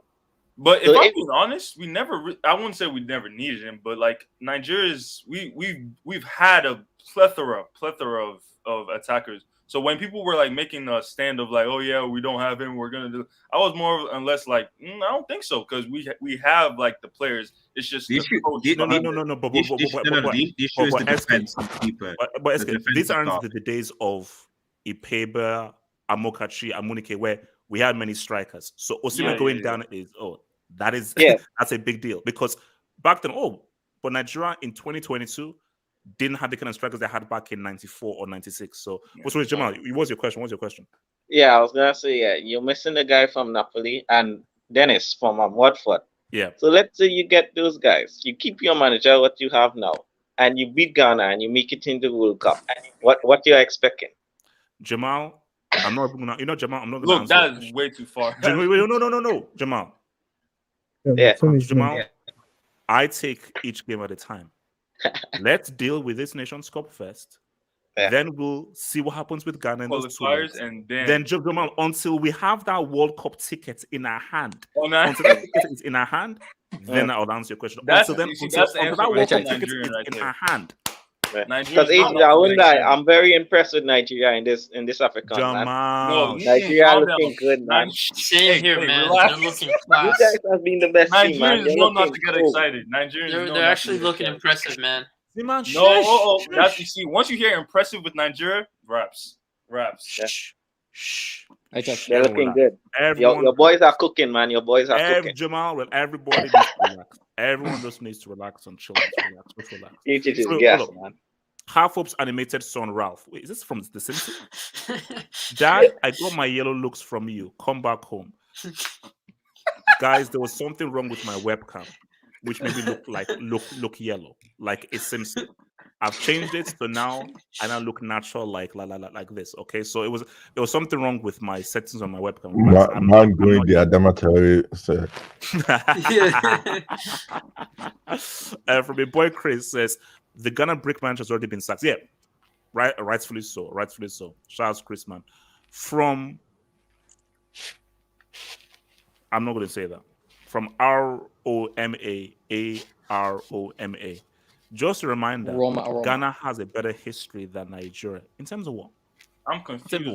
What are you talking about? So, Miss B Nation, hopefully we beat Morocco. They better not break it. Look, man, I told you, I really liked their Congo and so forth. It's unfortunate that I think he said they didn't keep their coach because I liked their local coach and what their Congo did, man. But I think that's, you see, basically, that's going to be a great game, but I think Morocco edge it. But Miss B Nation, since you're part of the content crack addicts, part of the team, I'll have to root for DR Congo, my Congolese brothers to try and roll through. But it's going to be a tough one. Yo, HH. Yes, sir. Okay, when you're done. Okay, Half Hope's baby mama. HH, you never told me you're Nigerian. Pay child support. Guys, What? just to confirm, I don't have any baby mothers or so forth. I don't. Hold I on. don't move With that all energy. this stuff you're sending, you should pay the child support yourself. Wait, hold on. Adasri says Chris Hughton or Raw are rumored for Ghana. Chris Hughton? Who's that? Who's this Chris Hughton? Oh, you don't know? He was Brighton manager. He was Newcastle manager. Yeah. Yeah, he was Newcastle manager for a while. Like light-skinned guy with a bit of grey in his head. Oh, bro, why are African teams going for bricks, man? Look, it is. Look. That's a whole other conversation. That's David T. David the Dog Man. I think David T. is a United fan. Ghana won't touch us. Our juju is stronger. PSHH. We are only 6 points behind you now. Laugh out loud. From champions to struggling to qualify for the tournament. David C. We are not in the top 4 race. You are in the top 4 race. So don't put us down to your level. Maybe David T knows why is it that when Ragnick joined United that Tuchel's kind of been a bit off. Maybe he might have some suggestions. So guys, now this is crazy. Yo, hold on. HH, do you know how many goals Senegal has scored in this AFCON? One goal. Wait, have you seen the previous Ajax game? I think the thing about that is yes, they've only scored 1 goal, but they've kept clean sheets. I think they've kept the clean sheets. Yeah, they haven't conceded. Bro, my goodness, man. Bro, 9-0. Cameroon. Let's see the final. Cameroon are making the final. Cameroon. It's gonna be Cameroon against Mali. That's what I would say Ivory Coast. I would actually say Ivory Coast. No, Nigeria, bro. Ivory Coast. I see Nigeria in the final. So guys, look, let's break this down. Let's break this down. Albie's got a point, is he? Albie? No, just a question. Why are they playing a World Cup qualifiers so late? This is the year of the World Cup. Is there any particular reason? No, the World Cup is in December. Yeah, they're playing in March this year. So they moved everything. I think they so basically Europe and Africa both have the playoffs in March. That's so because the World Cup is in November, so yeah. That's time. And COVID pushed everything back. So yeah, COVID. I'm pretty sure. Hold on, who's going to play for? I'm pretty sure the South American qualifiers this January. Yeah. Majority of big teams are already qualified. Yeah, they're already qualified. So wait, let's move. Guys, we need to move. Guys, we need to move. So guys, hold on, easy. Let's move now, guys. Now this is weird. This is weird. I need some help here, guys. I need some help here. Because this is wild. Because that's why I left this till last, because this is a conversation in and of itself. Like there's so much to discuss. 2012. I had to leave this till 2012, last. bro. guys. Bro, that goal is iconic, man. Bro, let me tell you the story about this goal. Actually, the story about this goal is it's a bit sad, but it's also funny. So that was 2012, ages ago. Yeah. 2012. Was that the first or second? Wait, no, that was the second goal. Because remember, the first goal was when he basically did this with his shirt and everything, and that was the second goal. Yeah. So basically, 2012. Let's just say financially, I wasn't doing great.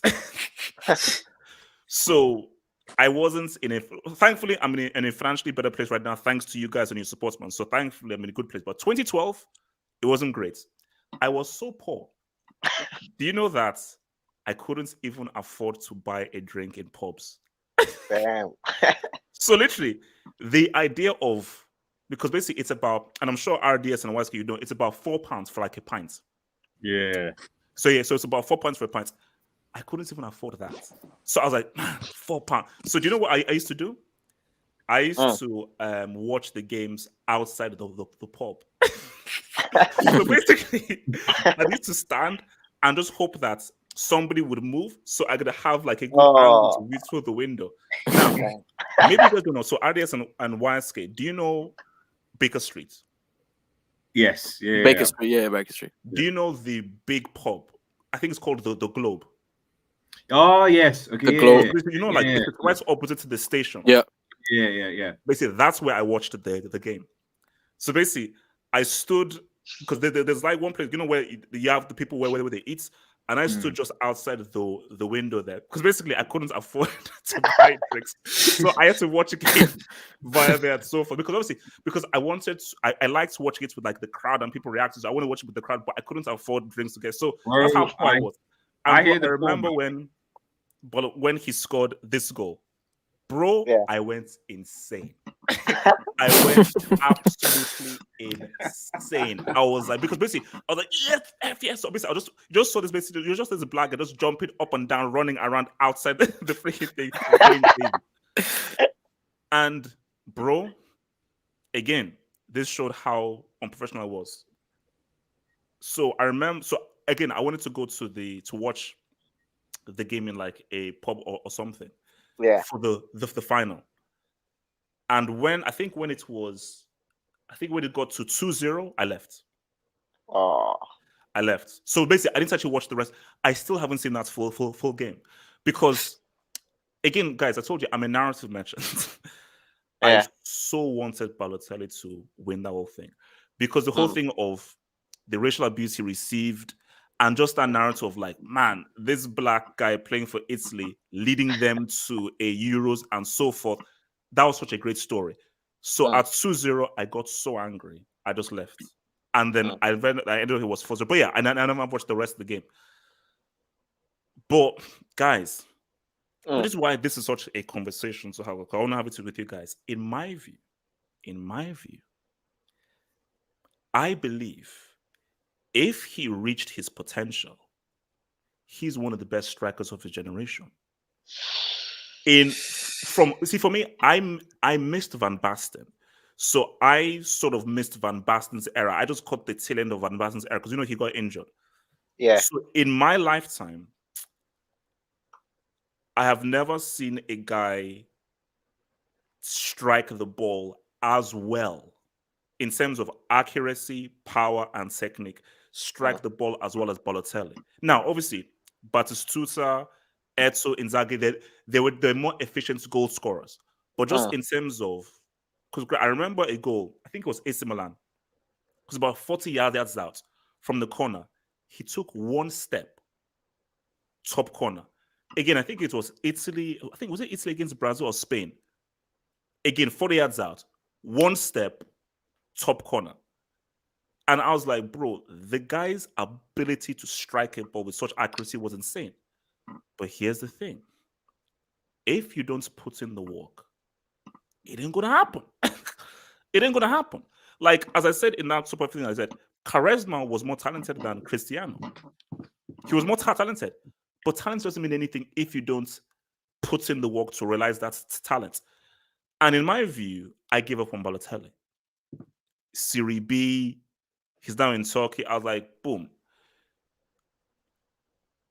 Now, my view with this is I think this is desperation because someone even made the points, I think, on YouTube comments. Chiesa is injured. He's out for most of the season. So Chiesa can't make it. Belotti is a brick. The guy is Igor's cousin. He's Igor's long-lost Italian cousin.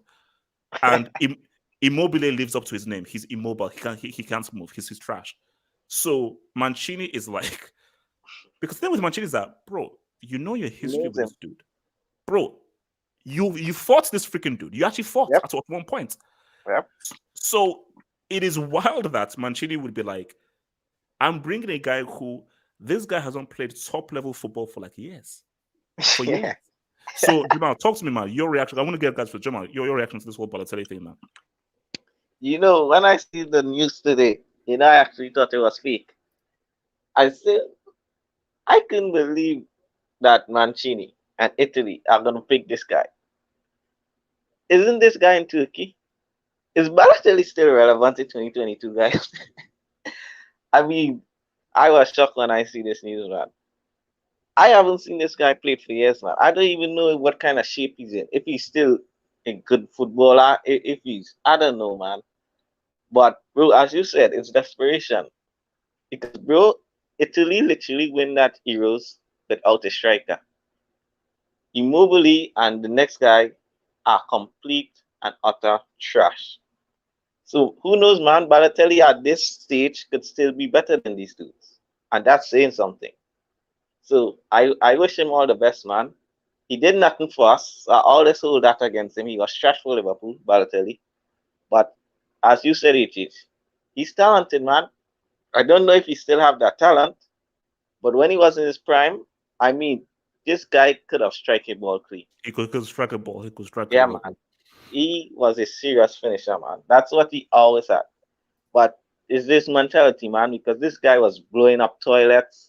This guy was he was doing so much thing, man. So I mean, you're fighting managers. You have to be separated from your own manager. Yeah, and you mentioned it in the preseason game when he actually did a backflip. Remember that? Dzeko was right next to him.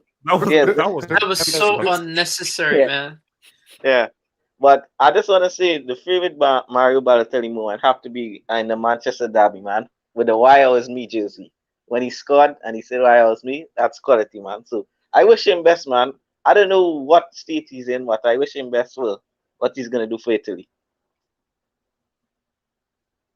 Z-Man, talk to me, man. Z-Man, talk to me. Yeah, man.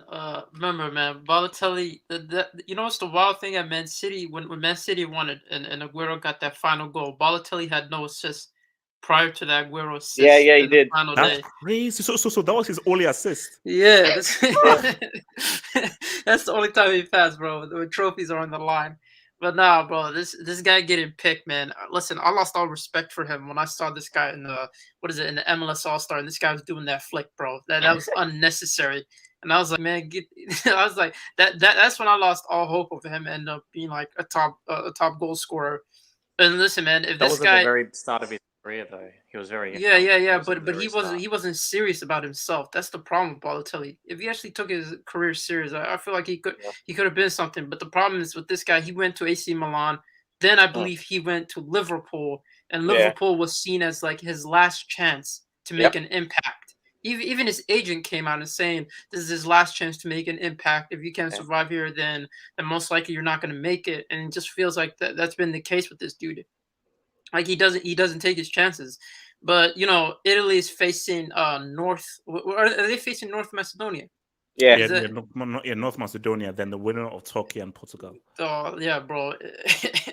Balotelli, if you can't show up against North Macedonia, bro, a bunch of children in the back, bro. I don't know, you say that, Z-Man. But what was the last time you saw Balotelli played? Bro, it's been a while, bro. It's been a while. But listen, I'm rooting for him. I need him to defeat North Macedonia, and then if it's Portugal versus Italy, bro, I need him to score a winner, man. That's just for my narrative, man. But I don't because listen, man, you can't trust T-Mobile because this guy you can't depend on him, and Italy have been struggling to produce like a top quality striker, but I don't know if this is the right move though. Like I don't know because where does this guy move? I find this weird because even if you're desperate, I just find this odd because you don't even know where his head is at. But you know, sometimes managers can do this stuff. They're like, I'm gonna bring in a guy who, let's say, I believe in, because I believe that you may find it shocking, but I understand what I'm doing, because this is something that sometimes you need to make these big, massive calls. Because my thing though is that, as Jamal just said, where is his head even in the frame of I even want to play for Italy and so forth? Like, How old is he? Is he still mentally there? Because, bro, you put it this way: if you're throwing him into a World Cup qualifier, even whether against North Macedonia or Portugal, that's a serious game. That's a serious game. So, does Balotelli still have that desire to, hey man, I really want to ball out for Italy? Because I'm not sure whether he even has as much love for the sport as he did. Does anybody know his age?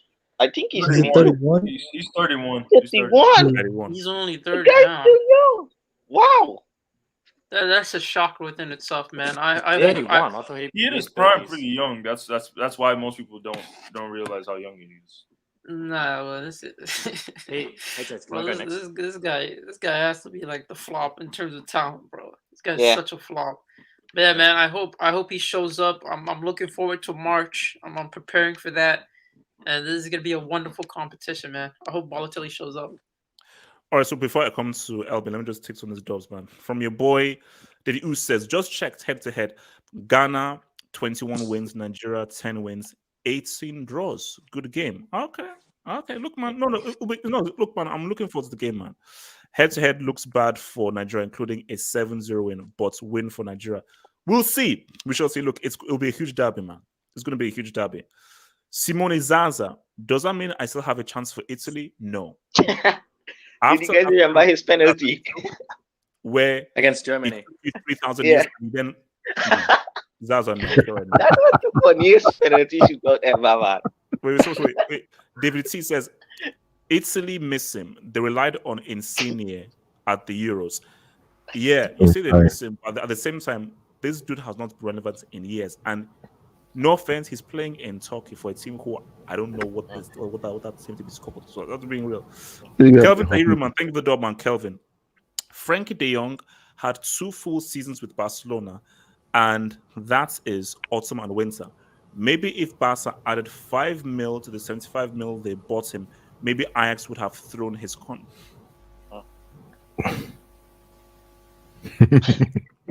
Jesus.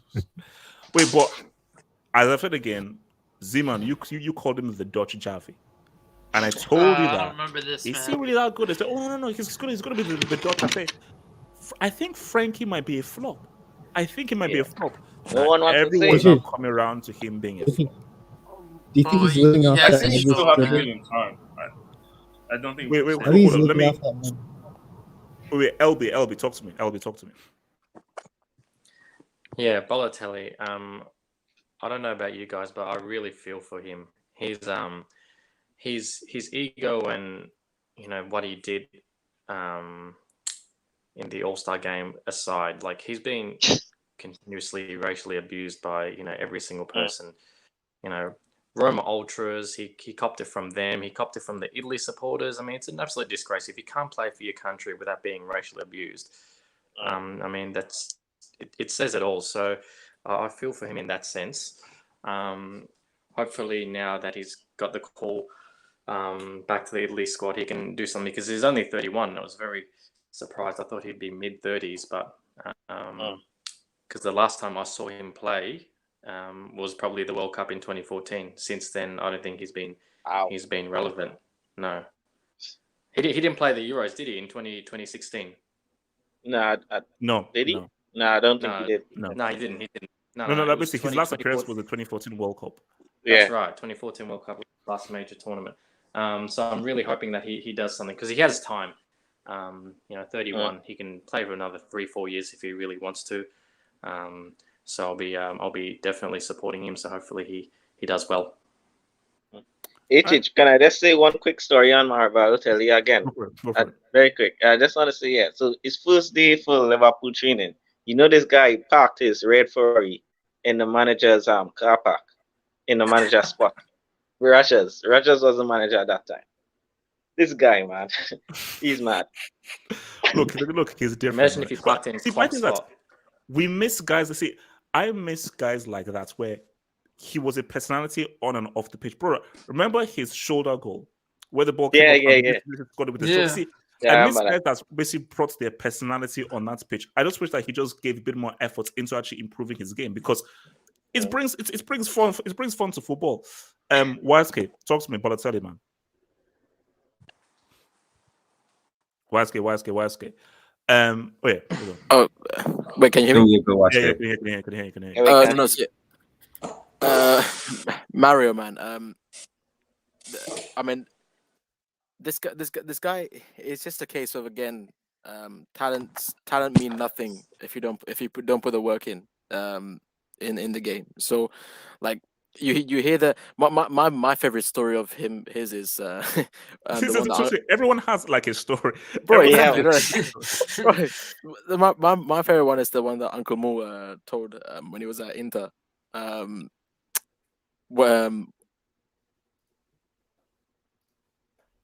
You cut off, bro. You cut off, man. YSK, you cut off. I wanted to hear that, man. Man, YSK, come on. Oh, YSK, have you been kidnapped? I think I remember the story. I think he's finally been kidnapped after all this. Wait, can you hear me now? Can you hear me? Yeah, I can hear you. You got cut off. Bro, it's the one that he got sent off. Like he got the yellow at halftime, I think it was, and Wu went into the in the dressing room, was like, Mario, whatever you do, don't get booked in the second. I think it was like 5 or 2 minutes into the second half, he got sent off. This guy is like, his personality. I love his personality, but it's just it's a shame that he couldn't, like, he couldn't live up to that expectation, and to see like his downfall. Obviously, it's not as, like you look at someone like Robinho, for example. Like it's a similar case. It's like the guy didn't take it seriously. Yep. And YSK, speaking of Robinho, 9 years. I know. Hey man, look.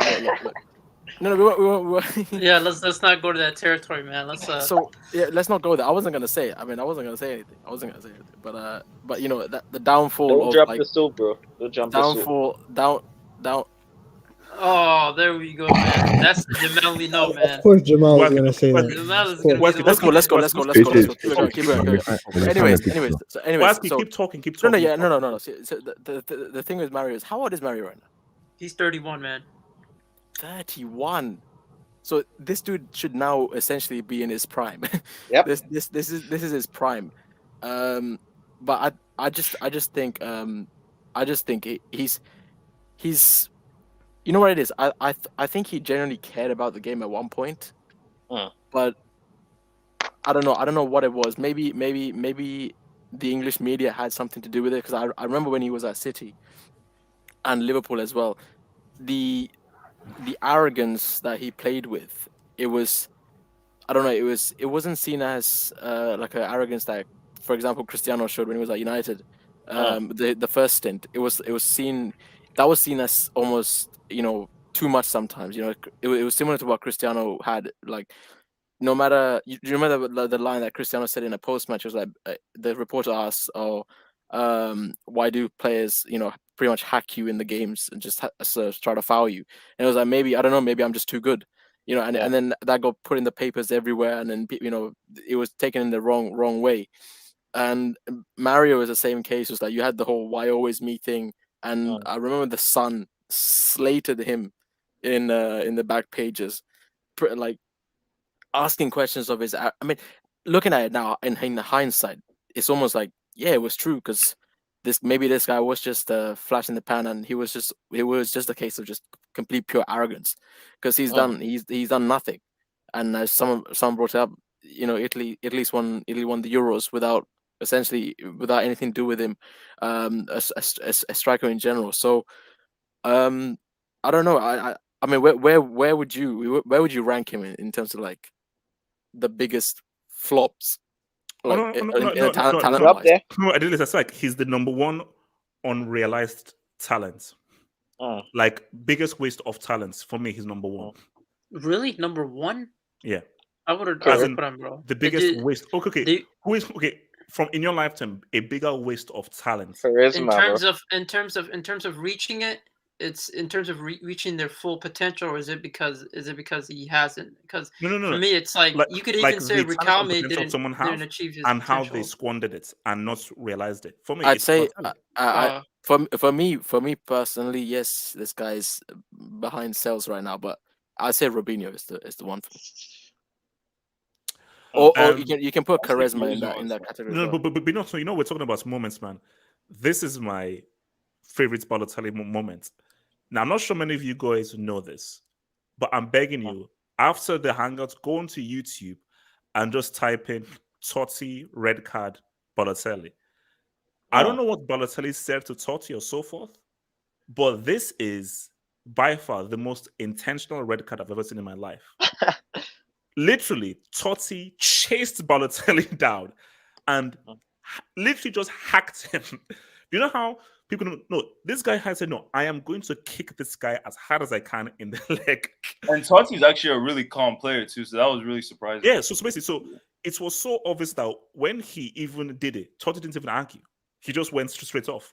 Bro, I promise you, just go onto YouTube after Hangout, go to YouTube and just type in Totti red card Balotelli. It's hilarious. And that's what he used to do. He used to just wind people up and just piss people off, you know. So what's it called? Where we are, right? Suleiman, talk to me. Balotelli, man. Disclaimer: my mic is a bit it's a bit sus right now. So is it okay? Is it okay? You sound like you're in the Matrix slightly, but it's fine. Go for it. All right. I think Mario Balotelli, you guys already said he is one of the biggest wastes of talent, as in he could have been so much. He could have been, I wouldn't necessarily say he would have been as consistent as Lewandowski and Benzema, but I think he would have had that quality as well. Is he going to do much for Italy? I don't think so. I just don't think that he is a threat going forward, just because he hasn't been playing at the highest level as recently, because he's been in the league, French league, Uber Eats. He's been in the Turkish league. So what is he going to be caught up in order to like get past North Macedonia and potentially Turkey and Portugal? I don't think so. So I mean.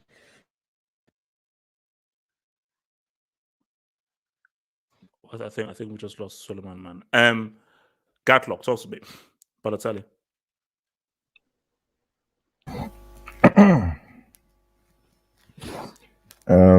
This guy. Where is he playing now? Somewhere in Turkey, man. Somewhere in Turkey. I don't even know the name, man. Look, all I know is that he played for Nice, and that's it. Yeah, Nice. It's not nice. It's Nice. Okay, somewhere there.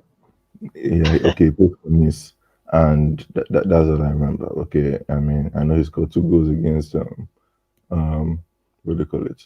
What's their name?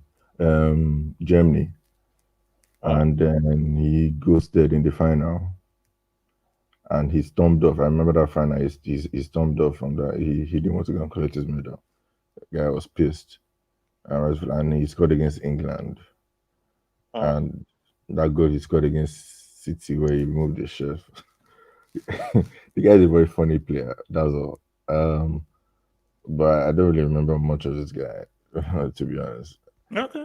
When he played, I was in school, so I really can't. And I was in boarding school, so I really can't remember much of him. But I do remember his funny bits. But that's it. Rob, talk to me. Balotelli.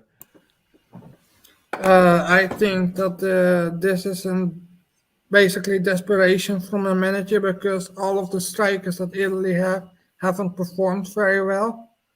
And if you look at Balotelli, he hasn't played at a very high level recently. But when he played in France, he actually scored quite a few goals. But that was quite a while ago, like 3 years ago, 4 years ago. Yeah. So I think right now this is more because of desperation, because all these strikers that Italy haven't performed well internationally. Maybe they have done well domestically for their clubs, but not for Italy. So I think this is more like desperation and maybe more also to try out to see if we can do something still at this age. All right. SK. Balo. SK. Balotelli. SK. All right, what's it called? Abdullahi. Balotelli. Your thoughts on Balotelli? Wow. When I saw the news, I was very, very surprised that Mario Balotelli back in the Italian national team. But I think Balotelli is someone who Italy need, because if you look at the striker position, no Federico Chiesa, though that bomb brick academics, I need to induct that guy into Siberia. I don't even want to put him. Ciro Immobile. Because if you look at the rating which Balotelli has been playing right now, I think he's scoring goals and playing very well. So Mancini has his own points, bringing in Mario Balotelli. Him himself can kind of tell the fans the reason why he did bring in Balotelli, and what is the chance that Balotelli will be the kind of Balotelli we've known for a very long time. So it's a weird decision to make, and it's like being happy for him, because it's been a very long time since we see the entertainment of Balotelli. We miss the entertainment a lot in football. It's just been like soft. We need Balotelli entertainment while Luis need this kind of entertainment. It makes football more interesting, but I'm happy for him. He's back. The real Balotelli is back. You know the second one, right? The real one is back. So that's my take on it. All right, wait, so what's it called? SK. Is your wife working at SK? What's up? So your thoughts on Balotelli? Ooh, Balotelli is a good one, because I remember when I was younger, I watched him a lot, and he was actually one of my favorite players for a while. But I feel like it's like what everybody else said. The major thing against him was his attitude, and like his view on football was, I want to say it's similar to like a Brazilian view on football. Like, you know, Ronaldinho, Neymar, they play to have fun. That was kind of his view on football, but his was the usual downfall of most Brazilians. Is just like the outside of the pitch, like, you know, out of the pitch actions and just doing dumb stuff. You know, he was still a childish dude. He had a childish mindset as an adult, and even as a youngster, you could be 18 playing soccer. You still have to have that mindset of an adult, like a 30-year-old man, basically. And he just didn't have that. That was his downfall. Him coming back, I don't think he has much left in the tank. I mean, he's gonna give them, like, you know, a solid maybe Poucher. Maybe he can get a couple shots off, but I don't think he's doing much for Italy. Abdullahi, can I please get a scoreline from you for Chelsea Spurs, please? I think I'm gonna stick with them. I know. I was thinking of it.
It's the kid. It's the kid. It's the kid, guys. I'm here. I'm here. I'm here. I'm here. After credits. After credits. After credits. After credits. Let me just say this right now. Say this right now. Chelsea, I am begging you. See, I don't even want to talk about Nigeria because that's a little bit too dicey. It's a little bit too dicey. But for Chelsea, I'm begging you. CFC, I am begging you. Please, please, I'm begging you. Please, please, please don't screw this up. Chelsea, these boys, wait, where is it? These boys, it's time for the win. It's time for the win. It's time for the real Chelsea to see what's up. Now, I don't want to be clipped. I don't want to be clipped, but it's time for the real CFC to rise. It is time for the real CFC to rise. And I'm hoping, I don't say I'm expecting because I don't want to be clipped. I'm hoping for a dub. And if there's anybody that deserves a goal, it's a boy Luke Skywalker. Now, I didn't miss a dub. So Kelvin's a hero. Shout out, man. Stegen must be a part-time adult film star with the baby oil in his hands. He can't catch anything. He couldn't catch coronavirus if he lived in China. Now, Kelvin, thank you for that. That's harsh. That's harsh. That is super harsh. But look, Stegen, I already inducted Stegen into Class C. And the funny thing about Stegen is, well, bro, at a point, Stegen was better than Neuer. I actually had Stegen ahead of Neuer at one point. But you know, the way the guy is moving right now, man. I mean, the guy integrates now. Now, Kelvin, we didn't need to go into the whole Corona thing because Corona is a whole serious thing right now. So let's just keep it relaxed with the whole China and coronavirus thing. So we didn't really need to go in there, man. So let me take a few questions, man. Before I get out of here, a few questions, man. A few cues, and I'll be out of here. This is for the hardcore guys. This is for the hardcore after credits guys, man. King Soul, man, you're doing a lot's work, man. Shout out to you, man. Great mod, man. King Soul, great mod, man. I'm loving your work, man. I'm loving your mod work is real, man. Your mod work is real, man. King Soul, your mod work is real. Ilu will come back and win the title. No. I mean, it would be an astonishing achievement. It would be based on how Salah has pretty much been by himself. How little, remember, City spent 100 mil. I don't think it's going to happen. If Klopp and Liverpool somehow win this league from Man City, I will be shocked. I would be shocked. I would be truly and 100% shocked, man. But I just don't see that happening because I just think that this City thing is a blip. And when City play Liverpool, I think City will beat Liverpool when they play them. I just think that why Liverpool won't win is transfers. Because they didn't go into the whole transfer things, man. That's a big issue, man. Who goes first? Lukaku or Tuchel? The way things work, unfortunately, it's Tuchel. It should be Lukaku, but it is what it is. The players are always protected. But I'll be real with you. Based off of that, see, normally I would say that it's Tuchel would go first.